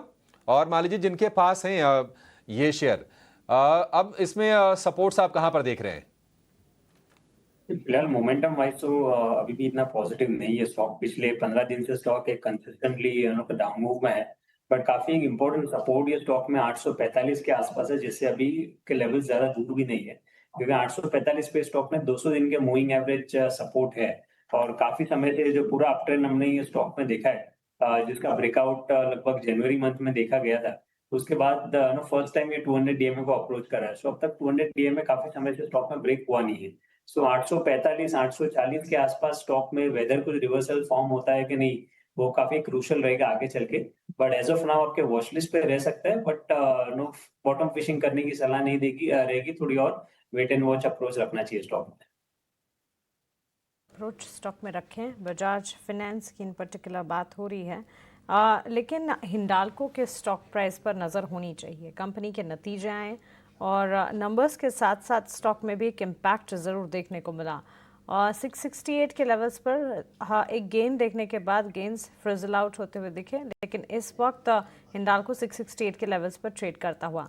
इस बीच बलरामपुर चीनी पर भी फोकस कीजिएगा। कंपनी के नतीजे आए हैं। आज शुगर स्टॉक्स पर फोकस अभी था। आज सुबह हमने आपको खबर बताई थी। हालांकि बलरामपुर चीनी के नतीजे जो हैं कमज़ोर हैं। मुनाफे के फ्रंट पर 70 करोड़ से कंपनी का मुनाफा 52 करोड़ पर जाता हुआ दिखा। उन्हें कंसोलिडेटेड बेसिस सालाना आधार पर कंपनी के मुनाफे में कटौती नज़र आई है। इसी के साथ साथ कंपनी के रेवेन्यू के फिगर आपके स्क्रीन पर हम लेकर आएंगे। 542 के स्तर पर 542-43 के लेवल्स पर इस वक्त बलरामपुर चीनी का स्टॉक जो है वो कामकाज करता हुआ। मुनाफे के फ्रंट पर आंकड़े जो हैं कमज़ोर हैं। कंपनी का कामकाजी मुनाफा भी कमज़ोरी के साथ ही आंकड़े यहाँ पर पोस्ट होते हुए कंपनी के रेवेन्यूज़ में करीब 9% की गिरावट देखने को मिली है। On year on year basis revenue में गिरावट है। 4,348 करोड़ से 4,819 करोड़ पर आते हुए दिखी है। मुनाफा टूटा है और कामकाजी मुनाफे मार्जिन्स के फ्रंट पर भी कमज़ोरी हाथ लगी है, जिसका इम्पैक्ट है जो कि स्टॉक प्राइस में ऑलमोस्ट 2% की गिरावट और देखते ही देखते स्टॉक में गिरावट और ज़्यादा गहराती हुई नज़र आ रही है। लेकिन चलिए, नतीजों का दौर तो चल ही रहा है। ऑलमोस्ट लास्ट लेग पर पहुंच चुके हैं हम रिजल्ट सीजन के, लेकिन हाँ अभी नंबर्स हैं कई सारे। कैश स्पेस की तो अब भी कई सारी कंपनियां जिसके नंबर्स जाने बाकी हैं। इस बीच हमारी पैनल पर फंडामेंटल एक्सपर्ट भी जुड़ गए हैं। आइए उनका भी स्वागत करते हैं और उनसे भी बातचीत करते हैं। और हमारे साथ तब रोहन मेहता जुड़े हैं। रोहन, गुड आफ्टरनून, स्वागत है आपका ईटी नाउ स्वदेश पर। और आपके रिपोर्ट्स वगैरह जब मैं पढ़ती हूँ तो एक नाम इन्वेस्टर अपडेट फ्रॉम एग्जिट मंत्रा मैं ये देखती रहती हूँ। Exit Mantra, is this something a new innovation, a new development from your and? And yes, market का टेक्सचर आपके हिसाब से कैसा है फंडामेंटली, ये भी आप बताइएगा। Yeah, good afternoon. Thank you for having me. हमने कुछ एक इनोवेशन इंडिया में किया है कि हम कब स्टॉक को एग्जिट करना चाहिए, उसके लिए हमने एक सास बेस्ड मॉडल बनाया है, दैट इज exitmantra.com, और उसमें हमने एक एग्जिट मंत्रा मीटर बनाया है जो बात करता है कि मार्केट कौन से लेवल पे है। सो मार्केट लास्ट एक महीने में तकरीबन 15% टूटा है, from optimism to near to pessimism. उसका नतीजा भी रीजन है कि क्वार्टर नंबर्स भी ठीक ठाक नहीं आए हैं। ऑप्टिमिज्म जो था वो भी थोड़ा कम हुआ है बिकॉज ऑफ ट्रेड वॉर का डिसीजन, पर मार्केट बहुत नजदीक है पेसिमिज्म को छूने में। अगर पेसिमिज्म छूता है तो it would be a very good opportunity for market में अच्छे अच्छे स्टॉक को पिकअप करने के लिए। हाँ, हमारी बहुत पॉजिटिव, हमारा डेटा के हिसाब से भी very positive on all the IT product companies naming like CarTrade, ixigo, यहाँ पे हम सब हमारी पोजीशन है फॉर श्योर, पर यहाँ पे बहुत अच्छी लग रही है। तो ओवरऑल मार्केट थोड़ा पेसिमिज्म के जोन में जा रहा है, पर 100% अपॉर्चुनिटी नहीं आ रही है जो जनरली हमने 2 साल में नहीं देखी थी। ऑलराइट, तो ये एक राय इस वक्त बनती हुई। अपॉर्चुनिटीज़ तो मार्केट दे ही रहा है, एंड एट ऑल पॉइंट्स वो कहते हैं ना कि बाजार एंट्री अपॉर्चुनिटी देता है, और मार्केट के डाउन ट्रेंड्स में भी गिरावट में खरीदारी का दौर और गिरावट में खरीदारी की अपॉर्चुनिटी ढूंढते रहना चाहिए। हालांकि ये डिफ़िकल्ट ज़रूर है, लेकिन यस, इसीलिए हमारे टेक्निकल और फंडामेंटल एक्सपर्ट्स लगातार आपका साथ निभा रहे हैं ताकि वो आपको टेक्निकली और फंडामेंटली बाजार में स्ट्रैटेजी किस तरह की बनानी है वो बता पाएँ। मिंडा कॉर्प के नतीजे आपके स्क्रीन पर आप देख रहे हैं, इन नंबर्स पर भी फोकस कीजिएगा। एक तो सबसे पहले 2% की तेज़ी स्टॉक प्राइस में इस वक्त नज़र आ रही है क्योंकि नतीजे अच्छे आए हैं। कंसोलिडेटेड मुनाफा 64 करोड़ से बढ़कर 65 करोड़ पर आता हुआ दिखा है। कंपनी के मुनाफे के फ्रंट पर सालाना आधार पर बढ़ोतरी हुई है। रेवेन्यू के फ्रंट पर एक बड़ा आंकड़ा 16% का जंप कंपनी के रेवेन्यू के फ्रंट पर आता हुआ दिखा है। 1192 करोड़ से कंपनी की आय बढ़ी 1386 करोड़ पर। रेवेन्यू के फ्रंट पर भी आंकड़े पॉजिटिव हैं। कंपनी के मुनाफे के फ्रंट पर भी मजबूत आंकड़े, जिसका सीधा रिफ्लेक्शन है जो कि स्टॉक प्राइस में इस वक्त नजर आ रहा है, ऑलमोस्ट 2% के गेंस के साथ 469 के लेवल्स पर। राजेश जी, एक टेक आपसे जानना चाहेंगे। मिंडा कॉर्प नतीजों का रिजल्ट बैक्ड एक्शन क्लियरली यहाँ पर नजर आ रहा है। टेक्निकली चार्ट्स क्या यहाँ से दुरुस्त नजर आते हैं आपको? नहीं, देखिए मानसी जी, स्टॉक में वीकनेस तो यहाँ पे है और स्टॉक अपने 20 डे 50 डे मूविंग एवरेज के नीचे ही सस्टेन होते हुए दिख रहा है पिछले 7-8 दिनों से। तो यहाँ पे जिस तरीके की वीकनेस यहाँ पे नियर टर्म चार्ट पे बनी है, अभी यहाँ पे अगर हम देखें तो ऑलमोस्ट अपने क्रिटिकल सपोर्ट एरिया 460 के आसपास ही ट्रेड करते हुए देखने को मिल रहा है। अगर ये 460 का ब्रेकडाउन यहाँ पे होता है तो फिर ये गिरावट और भी बढ़ सकती है, एंड देन 440 430 की तरफ भी स्टॉक फिसलते हुए दिख सकता है। बट जब तक till the time 460 level intact है, छोटा मोटा पुलबैक यहाँ पे बन सकता है। एंड इन पुलबैक में हमें लगता है कि 478 485 के आसपास इसको वापस हर्डल है। तो सेल ऑन राइज की रणनीति रहेगी जब तक ये स्टॉक 500 रुपए के ऊपर सस्टेन नहीं होता है week on week closing basis पे। राइज की रणनीति, बिकॉज चार्ट स्ट्रक्चर जो है वीक नज़र आ रहे हैं। दोपहर 3 बजे कैबिनेट की प्रेस कॉन्फ्रेंस होने वाली है, इस पर भी नज़र रखिएगा। और प्रेस कॉन्फ्रेंस के की टेक अवेज और जो ऐलान होते हुए दिखेंगे इस प्रेस कॉन्फ्रेंस के बाद, वो आपके सामने हम ज़रूर रखेंगे। लेकिन आज दोपहर 3 बजे कैबिनेट की एक प्रेस ब्रीफिंग जिस पर हमें फोकस रखना चाहिए। चलिए, ऑन दिस नोट एक छोटे से ब्रेक के लिए हम रुक रहे हैं। ब्रेक के उस पार जब वापस लौटेंगे बाजार पर चर्चा जारी रहेगी, आप बने रहें।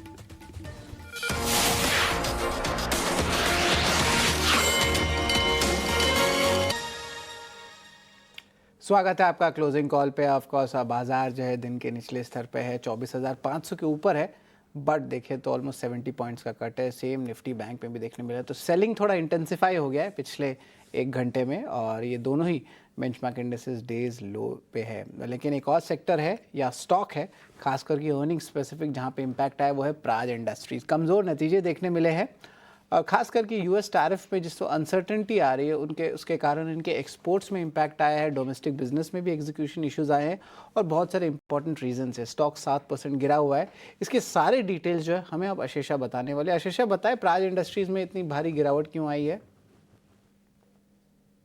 बिल्कुल 6% की गिरावट आज के सत्र में प्राज इंडस्ट्रीज पर दिखी है। याद रखिए उनके नतीजे आए थे कल शाम को और काफ़ी कमज़ोर नतीजे हैं। सालाना आधार पर देखें तो रेवेन्यू में करीब 8% की गिरावट दिखी है, प्रॉफिट आफ्टर टैक्स में करीब 90% की गिरावट और मार्जिन्स की बात करें तो केवल 4.9% पर एबिटा मार्जिन्स आए हैं वर्सेस 13.2% जो कंपनी ने same time last year report किए थे।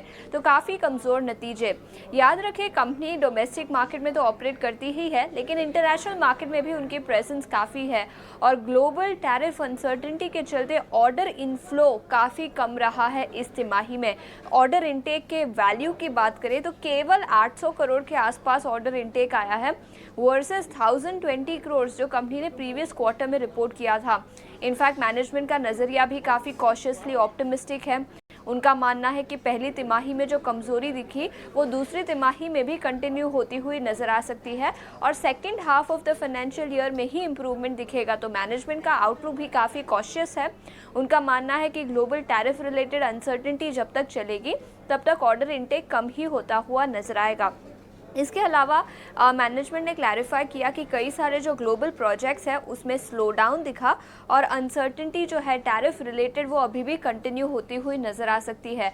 तो कमज़ोर नतीजे, आउटलुक काफ़ी कमज़ोर, मार्जिन्स पर दबाव, ये कई सारे फैक्टर्स हैं जिसके चलते प्राज इंडस्ट्रीज़ में 6 से 7% की भारी गिरावट आज के सत्र में दिखी है। बिल्कुल, धन्यवाद आशीषा, आपने बताया क्या रीजंस है प्राज इंडस्ट्रीज़ में गिरावट आ रही है। एक बार रुचित, प्राज इंडस्ट्रीज़ पे जो एक बार चार्ट चेक लेना चाहूँगा। आप देखिए स्टॉक पे जो भारी गिरावट आई है, मैनेजमेंट की कमेंट्री भी जो हम देखें तो यहाँ पे कह रहे थे कि ओवरऑल जो है अनसर्टेनिटी बना हुआ रहेगा, तो उस पर भी हमारी नज़र रहेगी। लेकिन रुचित है नहीं हमारे साथ। एक बार राजेश जी आप प्राज इंडस्ट्रीज़ का चार्ट देखिए, बताएं और भी सेलिंग इंटेंसिफाई हो सकती है कि वैल्यू जोन में आ गया स्टॉक? देखिए काफ़ी ओवरसोल्ड हो चला है स्टॉक और अगर हम स्टॉक का स्ट्रक्चर देखें तो ऑल द वे ये स्टॉक में हमने देखा है करीब 800 सवा 800 के लेवल से ये अब ऑलमोस्ट 400 के लेवल के आसपास ट्रेड करते हुए देखने को मिला है। तो काफ़ी बड़ी गिरावट स्टॉक में ऑलरेडी हमने यहाँ पे देखी है और स्टॉक एक ओवरसोल्ड ट्रेजेक्ट्री में है। आज का डेटा भी देखें तो काफ़ी वॉल्यूम एक्शन के साथ स्टॉक में आज एक्टिविटी देखने को मिल रही है। हमें लगता है अभी थोड़ा वेट करना चाहिए क्योंकि स्टॉक के स्ट्रक्चर तो वीक ही है। जब तक ये स्टॉक किसी एक लेवल पे जाके होल्ड आउट नहीं करता है, थोड़ा सप्लाई प्रेशर रहेगा ऑन द हायर साइड। अगर हम देखें 433 इसके लिए, 433 35 इसके लिए मेजर हर्डल है नियर टर्म चार्ट के हिसाब से। अगर इसके नीचे रहा तो हो सकता है ये गिरावट 390 380 की तरफ भी बढ़ते हुए दिख सकती है। तो अभी थोड़ा वेट करने की सलाह रहेगी क्योंकि स्ट्रक्चर काफ़ी वीक हो चुका है। हालांकि ओवरसोल्ड है तो एक पुल बैक जरूर बन सकता है, बट अभी भी हमें लगता है कि कहीं भी कोई रिकवरी के चांस अभी यहाँ पे बने नहीं है। तो हो सकता है 380 390 की तरफ ये स्टॉक फिसलता हुआ दिखे। संकेत आ नहीं रहे हैं, फर्दर डाउनटिक भी आ सकता है स्टॉक्स पे। 380 390 लेवल्स पे भी आप जो है नज़र ज़रूर रखिए स्टॉक पे। लेकिन चलिए हमारे खास सेगमेंट में चलते हैं, ऑप्शंस के चैंपियन।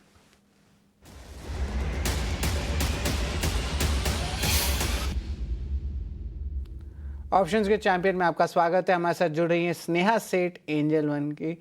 गुड आफ्टरनून स्नेहा, बताएं आपके ऑप्शंस के पिक क्या रहेंगे?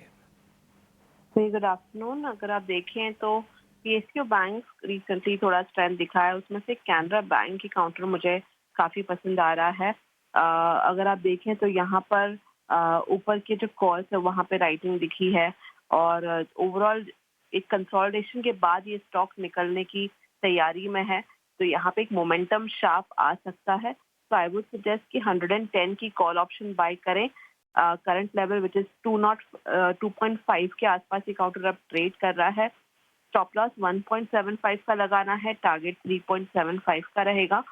टारगेट और स्टॉप लॉस के हिसाब से लॉस जो है मैक्सिमम वो 5000 का हो सकता है और प्रॉफिट पोटेंशियल जो है वो 8700 तक का हो सकता है।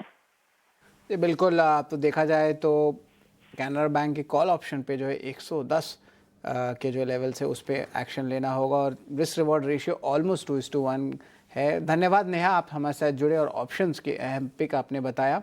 कैनरा बैंक पे आप जो है ज़रूर नज़र रखेंगे, लेकिन याद रखिए वायदे बाजार में जब भी आप ट्रेड लेते हैं तो अपने वित्तीय सलाहकार से ज़रूर जो है पूछताछ करें। लेकिन चलिए अब जो है छोटा सा ब्रेक लेंगे और ब्रेक के उस पार जो है अहम markets at 3, PTST, STBT trades और अहम रिसर्च, ये सब आपके सामने लेके आएंगे।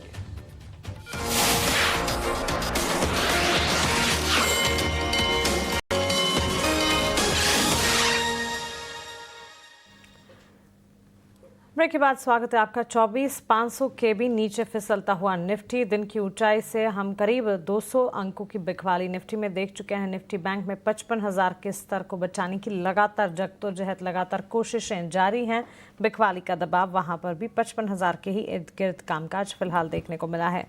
स्टॉक वाइज बाजार के मोमेंटम को अगर समझने की कोशिश करें और लार्जर प्लेयर्स की अगर बात करें, सबसे ज़्यादा कंट्रीब्यूशन जो है Mahindra and Mahindra, Maruti, L&T, NTPC और टेक महिंद्रा जैसे काउंटर्स से नज़र आ रहा है। और सबसे ज़्यादा बिकवाली ICICI bank, HDFC bank, HUL, Reliance, Kotak bank जैसे काउंटर से इस वक्त देखने को मिली है। राजेश जी, एक राय रिलायंस पर आपसे जानना चाहूँगी। इसी मंथ के एंड में रिलायंस की AGM होने वाली है एंड कंसिडर्ड होता है कि AGM में कुछ बड़े अनाउंसमेंट्स, डेवलपमेंट्स की बात हो, और रिलायंस के नतीजों के बाद हमने देखा था एक फ्रिक्शन स्टॉक प्राइस में देखने को मिला, और जैसे ही AGM की डेट सामने आई उसके बाद मूवमेंट भी पॉजिटिव नजर आई थी। आज के सत्र में 1378 के लेवल्स हैं, एक इवेंट अवेटेड है रिलायंस के लिए, क्या करना चाहिए?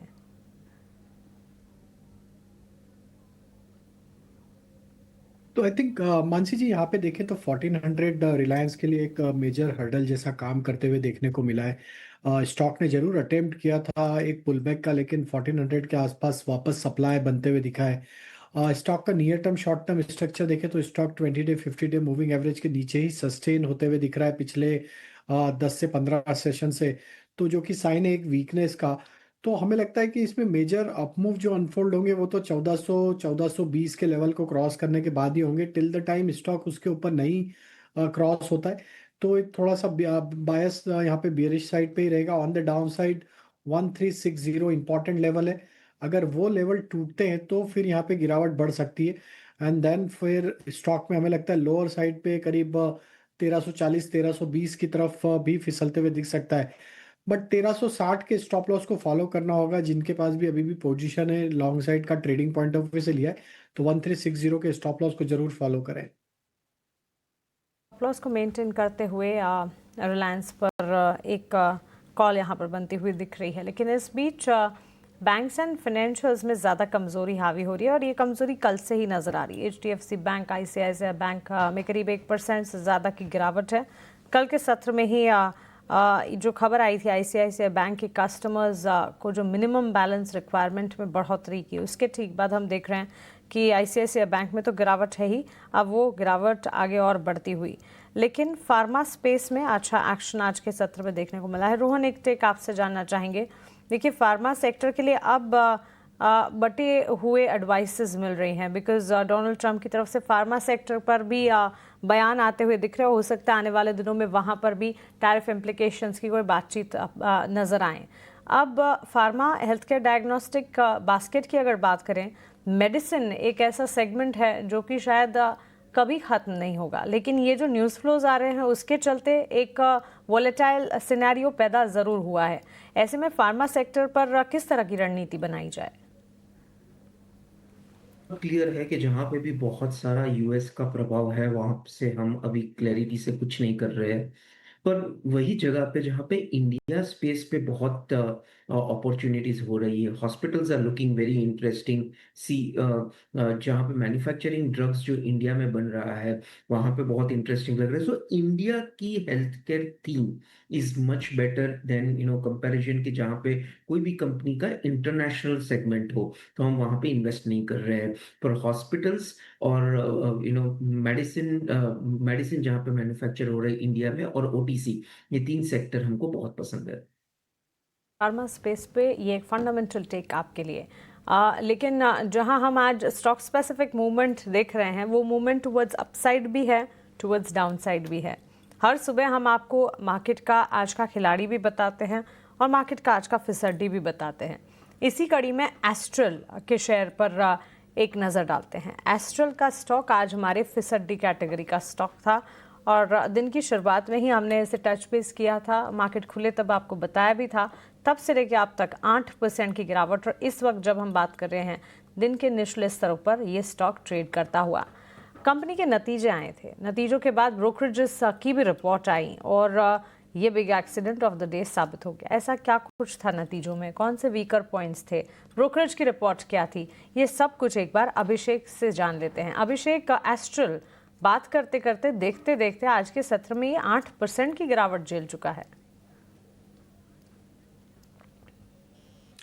मानसी, निश्चित तौर पर देखिए नतीजे इसके खराब हैं और खराब नतीजों के बाद हम देख रहे हैं कि ब्रोकरेज का भरोसा भी शेयर को लेकर थोड़ा हिला हुआ है। प्राइमरीली ये प्लास्टिक पाइप बनाने वाली कंपनी है, पीवीसी रिलेटेड, और बाकी एडहेसिव भी कंपनी बनाती है। इसके अलावा हम देखते हैं कि फॉसेट्स वगैरह बनाती है, तो थोड़ा डाइवर्सिफाइड कारोबार तो है।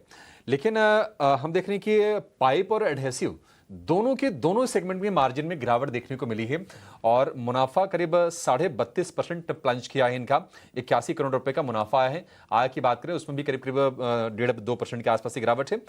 मार्जिन में 2% की नरमी है, करीब 13.5% के आसपास मार्जिन गिर के आ गए हैं। तो किसी भी फ्रंट पर नतीजे जो हैं वो सपोर्ट करते हुए दिख नहीं रहे हैं।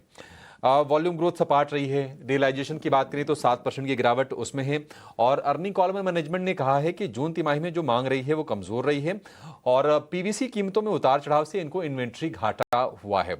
हालांकि मैनेजमेंट ने यह कहा है कि जुलाई के शुरुआत में, यानी कि जो सितंबर क्वार्टर की शुरुआत हुई है, पीवीसी प्राइसेस में थोड़ी स्थिरता दिख रही है और बाजार में सेंटिमेंट थोड़ा बेहतर हो रहा है। तो देखते हैं कि आगे क्या होता है। लेकिन आज तो शेयर की पिटाई हो रही है और रिकवरी की कोई कोशिश हुई नहीं है, बल्कि शेयर अभी दिन के निचले स्तर पर आके कारोबार करा। 8% के आसपास की गिरावट है। अगर हम ब्रोकरेजेस की बात करें तो ब्रोकरेजेस का भी शेयर को लेकर कन्विक्शन नहीं है। जेफरीज होल्ड की रेटिंग, हालांकि अभी जिस भाव पर शेयर है इस भाव से ऊपर के ही टारगेट हैं, लेकिन देखते हैं कितने सस्टेन करते हैं। होल्ड की रेटिंग जरूर है, 1565 के टारगेट है जेफरीज के। मॉर्गन स्टैनली इक्वल वेट की रेटिंग है, 1489 के टारगेट है। सीएलएसए की भी होल्ड की ही रेटिंग है और 1515 रुपए के टारगेट इसके हैं। अब आगे ग्रोथ कैसी होगी एस्ट्रल की, उसके लिए कुछ ट्रिगर्स अगर बने तो फिर ग्रोथ होगी एस्ट्रल में। वो ये कि पीवीसी कीमतों में रिकवरी आ जाए, केपेक्स का जो मोमेंटम है वो कंपनी बरकरार रखे, एंटी डंपिंग जो ड्यूटी है उसको लागू की जाए, उसके बेनिफिट्स मिलने शुरू हो जाए कंपनी को और इन्वेंट्री रीस्टॉकिंग हो जाए। ये कुछ ट्रिगर्स बनेंगे एस्ट्रल के लिए। लेकिन आज सेंटिमेंट काफी वीक, 8% टूटकर ये शेयर कारोबार हो रहा है और पिछले अगर आप साल भर में देखेंगे करीब 32 से 35% के आसपास की गिरावट आ चुकी है और पिछले साल से अब तक अगर आप तुलना करेंगे तो ये फाइज की जो होल्डिंग है शेयर में वो 22% हुआ करती थी और वो अब ये 20% के आसपास है। तो फाइज भी शेयर से थोड़ा सा किनारे कर रहे हैं और हम शेयर में गिरावट देख रहे हैं 8% की भारी भरकम डे लो के आसपास ये आपको ट्रेड करते हुए दिखाई देगा। ओके, तो चलिए ये कारण है जिसकी वजह से एस्ट्रल के स्टॉक प्राइस में इतनी गिरावट, 8.25% की गिरावट, और गिरावट और ज़्यादा गहराती हुई ही नज़र आ रही है। राजेश जी, एक टेक आपसे जानना चाहेंगे। नतीजे खराब, ब्रोकरेजेस की कमेंट्री, सारे वीकर पॉइंट्स हैं जो कि एस्ट्रल के स्टॉक को नीचे खींच लाए हैं 1269 के लेवल्स पर। क्या यहाँ से फर्दर डाउनसाइड विजिबल है? तो मानसी जी बिल्कुल आज एक सीरियस अनवाइंडिंग यहाँ पे होते हुए दिखी और जिस तरीके का ब्रेकडाउन आज स्टॉक ने किया है near term short term chart पे, हमें लगता है कि यस फर्दर और भी गिरावट बढ़ते हुए दिखेगी। Despite of this much of selling यहाँ पे कोई भी अभी भी रिकवरी के कोई साइन बनते हुए नहीं दिखे। जिस तरीके से स्टॉक ने 1280 1270 के सपोर्ट एरिया को भी अब यहाँ पे तोड़ा हुआ है, हमें लगता है अगर ये 1280 के नीचे ही मेंटेन रहता है तो फिर फर्दर गिरावट टुवर्ड्स 1240 1220 की तरफ भी आते हुए दिख सकती है। तो ओवरऑल स्ट्रक्चर तो अब यहाँ पे वीक हो चला है, अभी अवॉइड करना चाहिए स्टॉक को। थोड़ा और गिरावट यहाँ पे नियर टर्म में देखने को मिल सकती है। ठीक है, अवॉइड करनी चाहिए आपको एस्ट्रल। गिरावट और आपको बढ़ते हुए इसमें दिख सकता है। निफ्टी 110 अंक नीचे और 24,468 डे लो पर आपको मार्केट दिखाई देगा। कन्विक्शन का अभाव है और जब तक ये अनिश्चित माहौल रहेगा ना तब तक बाजार में आप इसी तरह की चाल देखेंगे। निफ्टी बैंक 500 अंक नीचे, 55,000 के बेहद करीब। तो 55,000 के नीचे जाके जो रिबाउंड आया था 55,500 की जो हमने क्लोजिंग देखी थी, तो ऐसा लगा कि नहीं माहौल थोड़ा सा बेहतर हो रहा है, लेकिन कहीं कुछ नहीं है। कुछ सेक्टर्स आपको स्ट्रेंथ दिखा रहे हैं, लेकिन उस पर भी आप ज़्यादा ट्रस्ट करके चल नहीं सकते हैं। फार्मा अगेन टैरिफ का हैंगओवर है। आईटी, भारत अमेरिका के रिश्ते किस तरह से होंगे, इसको लेकर थोड़ी सी चिंता है। रियल एस्टेट लगातार हम गिरावट देख रहे हैं। अगर आप पिछले 16 सत्र देखेंगे तो उसमें से सिर्फ 2 या 3 सत्र में आपको रियल एस्टेट में बाइंग दिखेगी। नतीजे कमजोर आए थे और इसके अलावा हम देख रहे हैं कि टीसीएस ने जो ले ऑफ किया, तो क्या आईटी से हाउसिंग डिमांड बनी रहेगी, इसको लेकर एक सवाल पैदा हुआ। और अपने हाई से रियल एस्टेट इंडेक्स को देखेंगे तो करीब 20-22% नीचे आपको कारोबार करता हुआ दिखाई देगा। तो ये कुछ सेक्टर्स हैं जिन पे पेन पॉइंट आगे भी बना रह सकता है। तो बाजार में आप कैसे उम्मीद करेंगे? आप देखिए आईटी का जो इंडेक्स है ये भी अब कितने 0.25% के ही गेंस रह गए, जबकि आज बाजार को यही इंडेक्स संभालने का काम कर रहा था। क्योंकि वेटेज के लिहाज से अगर आप बैंकिंग फाइनेंशियल की बात देखेंगे तो आईटी ही सबसे ऊपर है। लेकिन इस वक्त निफ्टी के 10 में से आप देखेंगे टेक महिंद्रा, एचसीएल टेक, ये 2 ऊपर तो हैं, लेकिन इनका वेटेज ज्यादा निफ्टी में नहीं है। वेटेज किसका है? टीसीएस का। टीसीएस का शेयर हम देख रहे हैं कि लाल निशान में आके कारोबार अब कर रहा है। आधे % के आसपास की गिरावट आपको दिखेगी। हाई आज का 3096 का है। फिलहाल जो ट्रेड हो रहा है 3028 रुपए पर यह कारोबार कर रहा है। टीसीएस से थोड़ा सा ज्यादा वेटेज है इन्फोसिस का। इन्फोसिस का शेयर भी लाल निशान में आ गया है। गिरावट है आधे % के आसपास की। आज का हाई है 1441 का, फिलहाल भाव है 1421 का। तो जो बड़े शेयर है ना, वो उनका सपोर्ट जो ही बाजार से पीछे हटा, हमने बाजार को देखा कि बाजार एक डाउनसाइड दिखा रहा है।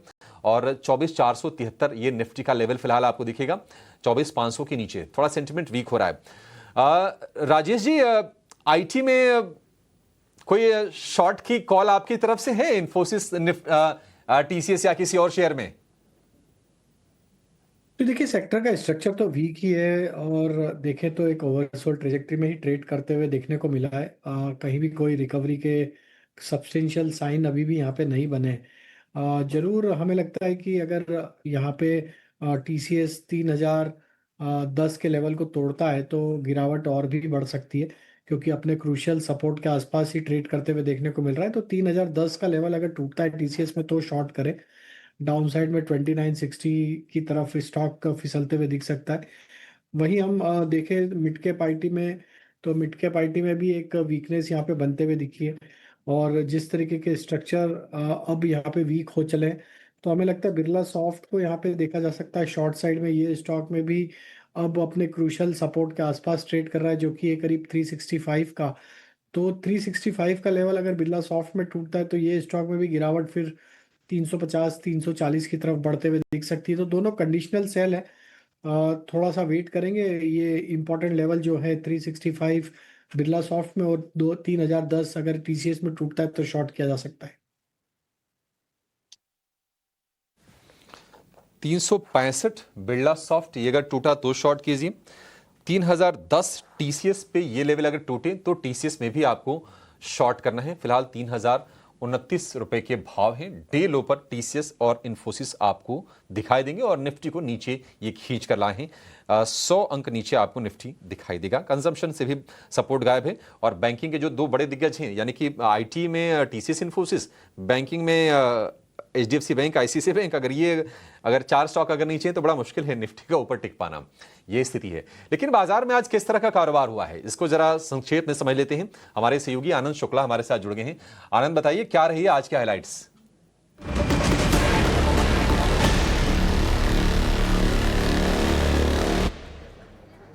जी हाँ अभिषेक जी, 3 बजे तक के बाजार की तरफ देखें, बाजार गिरावट पर कारोबार करता नजर आ रहा है। और सेक्टर स्पेसिफिक देखें तो सेक्टर रियल्टी शेयरों पर आज दबाव देखने को मिल रहा है।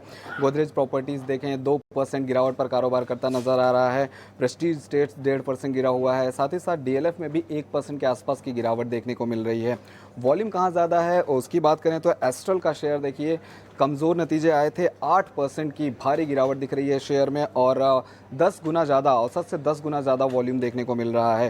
प्राज इंडस्ट्रीज़ के भी कमज़ोर नतीजे आए थे, 7.5% गिरावट पर कारोबार करता नज़र आ रहा है शेयर और औसत से 8 गुना ज़्यादा वॉल्यूम यहाँ भी देखने को मिल रहा है। इसके अलावा एल्केम लैब्स की बात करें तो अच्छे नतीजे आए थे, 6 से 7% की शानदार तेज़ी देखने को मिल रही है और औसत से 7 गुना ज़्यादा वॉल्यूम यहाँ भी देखने को मिल रहा है। कई सारे नतीजे आ रहे हैं, उनकी बात करें तो नेटको फार्मा के नतीजों की तरफ देखें, मुनाफा 669 करोड़ से घटकर 481 करोड़ पर आ गया है। वहीं आय की बात करें तो 1363 करोड़ से घटकर 1329 करोड़ पर आ गया है। ईयर ऑन ईयर बेसिस पे शेयर 1.5% कमज़ोरी पर कारोबार करता नज़र आ रहा है। बलरामपुर चीनी के नतीजों की बात करें तो मुनाफा 70 करोड़ से घटकर 52 करोड़ पर आ गया है।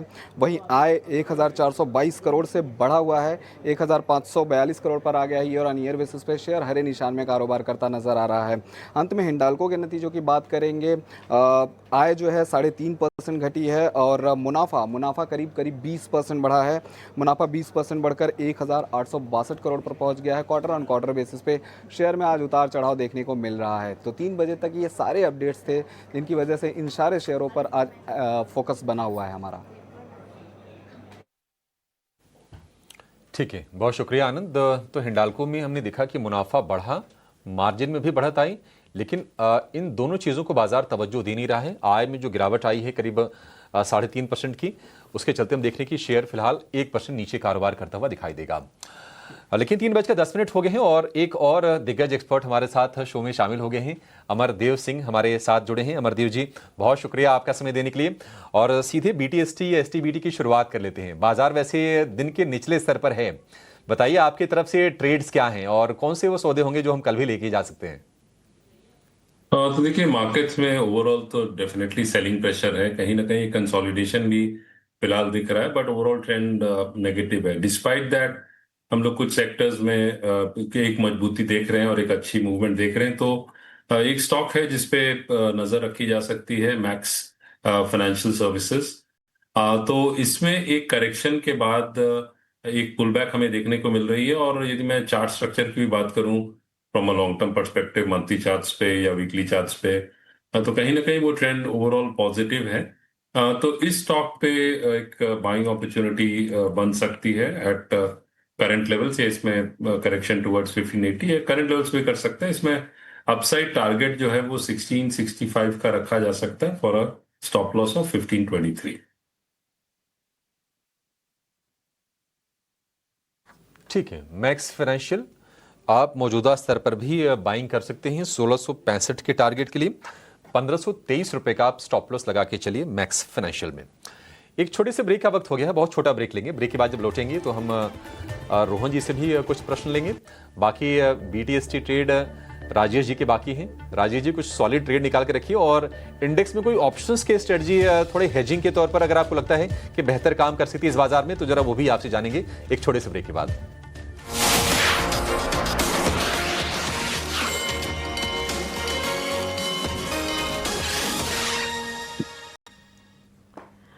ब्रेक के बाद स्वागत है। आप देख रहे हैं क्लोजिंग कॉल। 24,496 के स्तर यानी कि 24,500 के नीचे निफ्टी इस वक्त 24,500 के लेवल्स को टिकाए रखने की बेहद कोशिश करता हुआ। लेकिन चलिए एक बार हमारे एक्सपर्ट्स हैं उनकी तरफ से BTST STBT ट्रेड्स अगर कोई बनते हैं तो वो जान लेते हैं। राजेश जी, कोई BTST STBT trades at this point? तो देखिए, BTST में एक स्टॉक पसंद आ रहा है, वो है जिंदल स्टेनलेस JSL, जिसका NSE टिकर है। ये स्टॉक में हमें लगता है कि एक स्ट्रेंथ बनी हुई है और आज के सेशन में भी देखें तो स्टॉक में काफ़ी अच्छा मूव बनते हुए दिखाएगा। करीब 5% के आसपास स्टॉक आज भी अप साइड पे ही ट्रेड करते हुए देखने को मिल रहा है। तो हमें लगता है JSL को यहाँ पे बाय किया जा सकता है फॉर अपसाइड टारगेट ऑफ 725-730। यहाँ पे स्टॉप लॉस रखना होगा करीब 702 रुपये के आसपास। तो ये स्टॉक हमें पसंद है। और दूसरा स्टॉक हमें जो पसंद आ रहा है वो है फोर्टिस हेल्थ केयर का। एक सस्टेन अप ट्रेंड यहाँ पे देखने को मिला और जिस तरीके से स्टॉक ऑल टाइम हाई पे ही ट्रेड करते हुए देखने को मिल रहा है इस वॉलेटाइल मार्केट में भी, हमें लगता है ये एक स्ट्रेंथ का साइन है। और हमें लग रहा है कि फर्दर और भी मूव हायर साइड पे गोइंग फॉरवर्ड आते हुए दिख सकता है। 945 950 के टारगेट के लिए फोर्टिस हेल्थ केयर भी बाई किया जा सकता है विथ स्टॉप लॉस ऑफ 915। तो चलिए ये कुछ ट्रेड्स जिस पर आपको फोकस करना चाहिए। रोहन, एक टेक आपसे जानना चाहूँगी। कैबिनेट मीट के आउटकम इस वक्त हम हमारे स्क्रीन पर दिखा रहे हैं और ख़ास तौर से सेमी कंडक्टर इंडस्ट्री के लिए कुछ आउटकम्स आए हैं। कैबिनेट ने 4 सेमीकंडक्टर प्रोजेक्ट्स को अप्रूवल दे दिए हैं। 4,584 करोड़ एलोकेशन अप्रूव हुए हैं इन सेमीकंडक्टर प्रोजेक्ट्स के लिए। What's your take on the semiconductor industry? Bharat में अब भी हम देख रहे हैं 2030 तक सेमीकंडक्टर को और ज़्यादा बढ़ावा देने की कोशिश है और सरकार काफ़ी हद तक इसको लेकर कदम भी उठा रही है। लेकिन अन्य कुछ ऐसे देश भी हैं जहां पर सेमीकंडक्टर का इन इटसेल्फ पूरा का पूरा इंडेक्स भी है। या हम दिस इज अ ट्रेंड और यहाँ पे बहुत ज़रूरी है क्योंकि हमारे we do lot of import on it और बहुत सारी government is very positive. Gujarat से भी बहुत सारी कंपनीज हैं जो सेमीकंडक्टर के लिए बहुत बड़ा कैपेक्स कर रही है। So very positive. Let us see, ये बहुत जल्दी है बोलने के लिए, पर एक चीज़ 100% है। जैसे ग्रीन, हम जो 5 साल पहले ग्रीन एनर्जी की बात कर रहे थे, सोलर की बात कर रहे थे, आई think so for the next 3-4 years semiconductor is the theme which can look forward for. पर यहाँ पे एक स्पेस में बहुत सारी स्पेस नहीं है, एक दो कंपनी है जहाँ पे उसके पास सब्सिडरी कंपनीज है सेमीकंडक्टर की, पर बहुत बड़ी स्पेस अभी नहीं है कि जिस कंपनी को सबसे ज्यादा बेनिफिट हो सकता है। यहाँ पे जो है नज़र हमारी ज़रूर रहेगी। एक और खेमा है जिस पे नज़र है, वो है फर्टिलाइजर स्पेस पे। डायरेक्टर साहब, चंबल फर्टिलाइजर और फैक्ट फर्टिलाइजर्स, ट्रैवनकोर की कंपनी, दोनों को एक बार स्क्रीन पे लाए। दोनों में जो है एक अच्छी स्पाइक देखने मिल रही है। खबर आ रही है कि चाइना ने जो है यूरिया एक्सपोर्ट रिस्ट्रिक्शंस जो भारत की तरफ आएगा उस पे जो है हटा दिए गए हैं रिस्ट्रिक्शंस, क्योंकि अब धीरे धीरे टेंशंस डिक्रीज हो रहे हैं। और इम्पॉर्टेंटली में हम बता देते हैं कि डायरेक्ट फ्लाइट रिजम्पशन हो रही है और टूरिस्ट वीज़ाज भी खुल चुके हैं। तो एमएसएमई में बहुत सारे मूवमेंट्स देखने मिल रहे हैं। एक्सपोज में भी इन्विटेशन आ रहा है। ये ट्रेंड हम आपको पहले ही बता दिए थे 18 स्वदेश में। अब देखिए चंबल फर्टिलाइजर्स में भी एक अच्छी स्पाइक देखने मिल रही है और Q1 नंबर्स भी अच्छा था, अर्ली मानसून आए थे। अमरदेव जी, एक बार फर्टिलाइजर स्पेस पे आपकी क्या पिक रहेगी, खास करके अगर चंबल फर्टिलाइजर्स की बात करें? अच्छी अपमूव तो देखे मिली है सारे स्टॉक्स में, ये अपमूव और भी कंटिन्यू हो सकती है आगे जाते हुए? फर्टिलाइजर्स में फिलहाल तो एक रेंज बाउंड ट्रेडिंग ही दिख रहा है, क्योंकि यदि मैं लॉन्ग टर्म चार्ट्स पे देखूं, मंथली चार्ट्स पे, तो कहीं ना कहीं वो एक कंसोलिडेशन फिलहाल दिख रहा है। क्योंकि जब तक Chambal fertiliser on the upside अभी करीब ये 535 540 के आसपास है, तो ये जरूर है कि नीचे लेवल्स पे समवेयर अराउंड 515 520 पे काफी स्ट्रांगली सपोर्टेड है।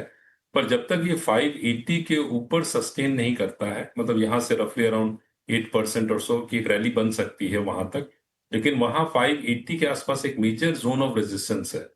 तो उसके ऊपर ये सस्टेन करता है तो फर्दर रैली एक्सपेक्ट की जा सकती है, अदरवाइज ये कंसोलिडेशन में फिलहाल जा सकता है। तो फर्टिलाइजर स्पेस में अभी भी कंसोलिडेशन देखने मिल रहा है।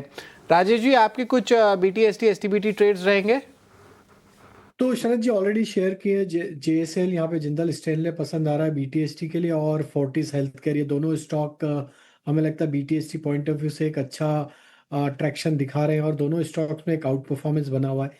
तो ये दोनों stock BTST point of view से बाय किए जा सकते हैं। अमरदेव जी, आपका कोई कॉल रहने वाला है BTST STBT ट्रेड में? उसमें मैंने बात की थी मैक्स फाइनेंशियल सर्विसेज की। तो मैक्स फाइनेंशियल सर्विसेज का यदि मैं स्ट्रक्चर देखूं, तो from a long term perspective also it is very strong, no doubt. Short term में भी एक जो पॉजिटिव मोमेंटम देखने को फिलहाल मिल रहा है। एक पुल बैक आई है, क्योंकि 1650 1660 से स्टॉक करेक्ट हुआ टुवर्ड्स 1450 लेवल्स, और अब ये इसमें एक अच्छी रैली आज भी हमें देखने को मिल रही है। और क्योंकि स्ट्रक्चर काफी पॉजिटिव है, तो इसमें एक बाइंग अपॉर्चुनिटी बन सकती है at current levels for an upside target of 1665 and a stop loss of 1523 from a short term perspective. ठीक है, 1665 के टारगेट बताए थे अमरदेव जी ने, 1530 के स्टॉप लॉस। बाजार कमजोर है, लेकिन एक सेगमेंट ऐसा है, एग्रोकेमिकल फर्टिलाइजर में हम तेजी देख रहे हैं। फैक्ट का शेयर करीब करीब 4% ऊपर है। चंबल में 3% की तेजी हम देख रहे हैं। इसके अलावा PCBL 4% ऊपर, रैलिस में करीब 3-3.5% के आसपास की तेजी। तो यहाँ पर थोड़ी सी रौनक है। बाजार के ट्रेंड के उलट आज ये शेयर आप देखिए, चंबल भी डे हाई पर है, रैलिस भी आपको डे हाई पर इस वक्त देखिएगा 3.5% के आसपास की तेजी है। राजेश जी, कोई शेयर BTST कर सकते हैं? कहाँ पर कंफर्ट ज्यादा है आपको इनमें? तो आई थिंक अगर फर्टिलाइजर स्पेस में देखना है तो हमें लगता है चंबल एक अच्छे सपोर्ट के आसपास से पुल बैक तो दिखा रहा है, और जिस तरीके से आज वॉल्यूम एक्शन भी आया है, यहाँ पे हमें लगता है एक छोटा स्टॉप लॉस 530 का यहाँ पे लेके स्टॉक में एक BTST पॉइंट ऑफ व्यू से ट्रेड बनाया जा सकता है। अगर यहाँ पे ये स्टॉक 545 550 के लेवल को क्रॉस करने में कामयाब होता है तो फिर इसके नेक्स्ट टारगेट 560 की तरफ भी आते हुए दिख सकते हैं। तो चंबल हमें लगता है बाय किया जा सकता है। रेलिस का स्ट्रक्चर भी काफ़ी स्ट्रांग है। रेलिस में अगर हम देखें तो वीकली चार्ट पे एक वी शेप रिकवरी यहाँ पे बनते हुए दिखी, और स्टॉक अपने प्रीवियस स्विंग हाई जो कि अक्टूबर 2024 में थे, उसको अब ये निगोशिएट करते हुए देखने को मिल रहा है। तो रेलिस का मूव भी काफ़ी इंकरेजिंग है, और हमें लगता है ये स्टॉक जब तक अब 364 365 के ऊपर बना हुआ है, ये मूव यहाँ पे फर्दर टुवर्ड्स 385 390 की तरफ भी बढ़ते हुए दिख सकता है। ठीक है, चंबल और रैलीज को लेकर राजेश जी का व्यू। चंबल के लिए 550 560 तक के टारगेट, 530 रुपए का आपको स्टॉप लॉस लगाना है। ऑयल एंड गैस में तो रिलायंस ने अपने जो गेंस थे सरेंडर कर दिया और फिर से वहीं आ गया जहां पर हम बार बार रिलायंस को फिसलते हुए देख रहे हैं, और वो भाव है 1380 रुपए का। एग्जैक्टली आपको 1380 रुपए के प्राइजेस रिलायंस में दिखेंगे। लेकिन ऑयल एंड गैस में कुछ और शेयर जहां पर थोड़ी सी बाइंग है, आप देखेंगे ओएमसीज में आपको मोमेंटम दिखेगा। बीपीसीएल, आईओसी ये करीब करीब 1% की तेजी के साथ कारोबार कर रहे हैं। आईजीएल में 1.5% के आसपास की तेजी है। तो इस स्पेस में थोड़ी सी ना बाइंग हमें दिख रही है। अमरदेव जी, आपसे मैं व्यू लूंगा गेल के शेयर को लेकर, क्योंकि हमने देखा कि ये शेयर ऊपर से मुनाफा वसूली का शिकार हुआ, लेकिन पिछले 2-3 सत्र से छोटी छोटी सी बाइंग गेल में आ रही है। फिलहाल करीब 1% के आसपास की तेजी गेल में है। गेल में आपको लगता है कि जो वीकनेस होनी थी वो हो गई और फिर से तेजी के लिए शेयर तैयार है ये? जरूर कहूंगा कि गेल को काफी स्ट्रॉन्ग सपोर्ट है नीचे, जो अभी रिसेंटली एक लो बना था समवेयर अराउंड 165 170। तो 165 170 जो है ये क्रूशियल सपोर्ट जोन तो डेफिनेटली है। पर यदि मैं टेक्निकली देखूं चार्ट्स पे तो ये कंसोलिडेशन फेज में ही है। हालांकि यहाँ से एक अपमूव देखने को मिल सकता है, बट वो रैली जो है टुवर्ड्स 184-85 जाके फिजल आउट कर सकती है, और उसके ऊपर सस्टेन करता है, then you can expect a rally towards 195-200। तो मैं ये मानता हूं कि जो गेल है फिलहाल again it's in a trendless zone या मोड जिसे कहते हैं, और डाउनसाइड डाउनसाइड काफी स्ट्रांगली सपोर्टेड है 165 के लेवल्स के आसपास है। तो एक पुल बैक रैली एक्सपेक्ट की जा सकती है, but don't expect too much of a rally in the short term. Expectations नहीं है इस सेक्टर से, लेकिन अपमूव आ रहा है। एलपीजी सब्सिडी का भी अनाउंसमेंट आया है, तो एमसीस के लिए पॉजिटिव ज़रूर है, लेकिन ओवरहैंग ऑफ कोर्स रहने वाला है कि क्या ये दाम घटने वाले हैं कि नहीं।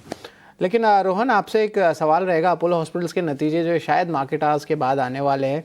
लार्जली एक्सपेक्टेशन जो है डिसेंट इनलाइन सेटअप नंबर्स पे है। ऑक्यूपेंसीज की भी बात करें तो लगभग 65% का एक्सपेक्टेशन रहेगा। इंडिया का आप एक्सपोर्ट्स को हटा दें फार्मा का, लेकिन जो डोमेस्टिक हेल्थ केयर है, जो डोमेस्टिक फेसिंग इंडस्ट्रीज़ है, वहाँ पे आपकी क्या राय रहेगी? जैसे कि डायग्नोस्टिक्स हुआ, अपोलो हॉस्पिटल हुआ, या बाकी भी हॉस्पिटल प्लेस है, यहाँ पे एक टाइप से आप कह सकते हैं इंसुलेशन है ग्लोबल टैरिफ के अनसर्टेनिटी से। तो इस स्पेस को आप कैसे देखते हैं, और कौन सा स्टॉक पे जो है आपको लगता है कि वैल्यू है यहाँ पे अभी भी? स्पेस बहुत ऐसे, मैंने स्टार्टिंग में भी बोला था कि जहाँ पे भी डोमेस्टिक प्ले हेल्थ केयर में है वहाँ पे हमारी रुचि बहुत ज़्यादा है। वहाँ पे हमको रिस्क बहुत कम लग रहा है, बिकॉज डिमांड भी बहुत अच्छी है, वैल्यूएशंस भी ठीक ठाक है, और ग्रोइंग फेज पे है कंपनीज। सो यहाँ पे 2 कंपनीज है जहाँ पे हमारी रुचि ज़्यादा है। एक तो है ऑफ कोर्स फोर्टिस, ऐसे सेट ऑफ नंबर सरप्राइजिंग किए हैं जो इतने सालों से फोर्टिस ने नहीं किए। एक दूसरी एक बहुत छोटी कंपनी है जो नोएडा गुड़गांव में है, दैट इज यथार्थ। वो भी एक अच्छी एक कंपनी है जहाँ पे हॉस्पिटल सेगमेंट में है। और अपोलो की बात करें तो एक्सपेक्टेशन है कि बहुत अच्छे वैल्यू पे मिल रहा है ये, पर देखते हैं कि कितना ये सरप्राइज कर रहा है स्ट्रीट को, बाद में कोई डिसीजन लेने में मदद होगी। पर overall I think so Fortis and Yatharth is something which is very interesting for a next quarter play. हाँ, तुम्हारे कवरेज में नहीं है, लेकिन हाँ फोर्टिस हेल्थ केयर पे जो है ज़रूर नज़र रहेगी। डेज हाई पे भी स्टॉक चल रहा है, तो sector specific moves up moves ज़रूर देखने मिल रहे हैं। बट बाज़ार में जो है एक्सपेक्टेड है कि क्लोजिंग जो है आपके लोएस्ट लेवल्स पे हो, और ये Nifty bank and even mid cap small cap 100 indexes में दिखाया जा रहा है।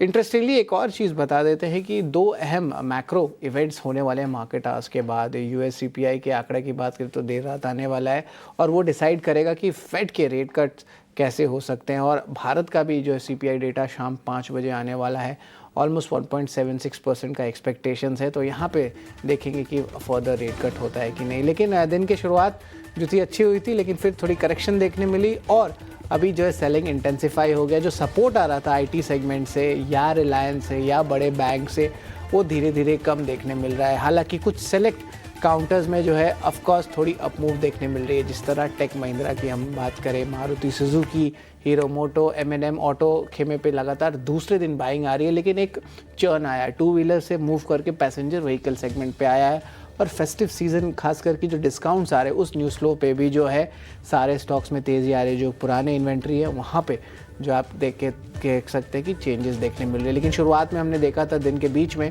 एडवांस डिक्लाइन रेशियो जो था बुल्स के फेवर में था, लेकिन अब धीरे धीरे करके थोड़ी सी हल्की मूव है, लेकिन बेयर्स की तरफ जा रहे हैं। स्टॉक स्पेसिफिक रणनीति में और जो है अर्निंग्स इम्पैक्ट ज़्यादा देखने मिला है और फर्टिलाइज़र खेमे पे जो है इंपॉर्टेंट न्यूज़ फ्लो आया, तो उसके कारण फर्टिलाइज़र स्टॉक्स में एक अच्छी तेज़ी देखने मिली थी। न्यू एज टेक स्टॉक्स भी जो है चर्निंग देखने मिल रही है और overall pharma, metal, IT pack और इवन एनर्जी पैक में जो है एक अच्छी अप मूव देखने मिल रही है। सबसे ज़्यादा गिरावट जो है जो सेलिंग आई है लास्ट 80 मिनट्स ऑफ सेशंस में, अब वो आप देखेंगे FMCG, रियल्टी, बैंकिंग स्पेस से देखने मिली है और कुछ खास सपोर्ट जो है आपको बैंकिंग हैवी वेट से नहीं मिला है। और निफ्टी जो है और सेंसेक्स दोनों ही लाल निशान में बंद होने वाले, लगभग 100 पॉइंट की गिरावट निफ्टी की 24,500 के नीचे और सेंसेक्स भी जो 80,270 लेवल्स पे बंद हुआ है।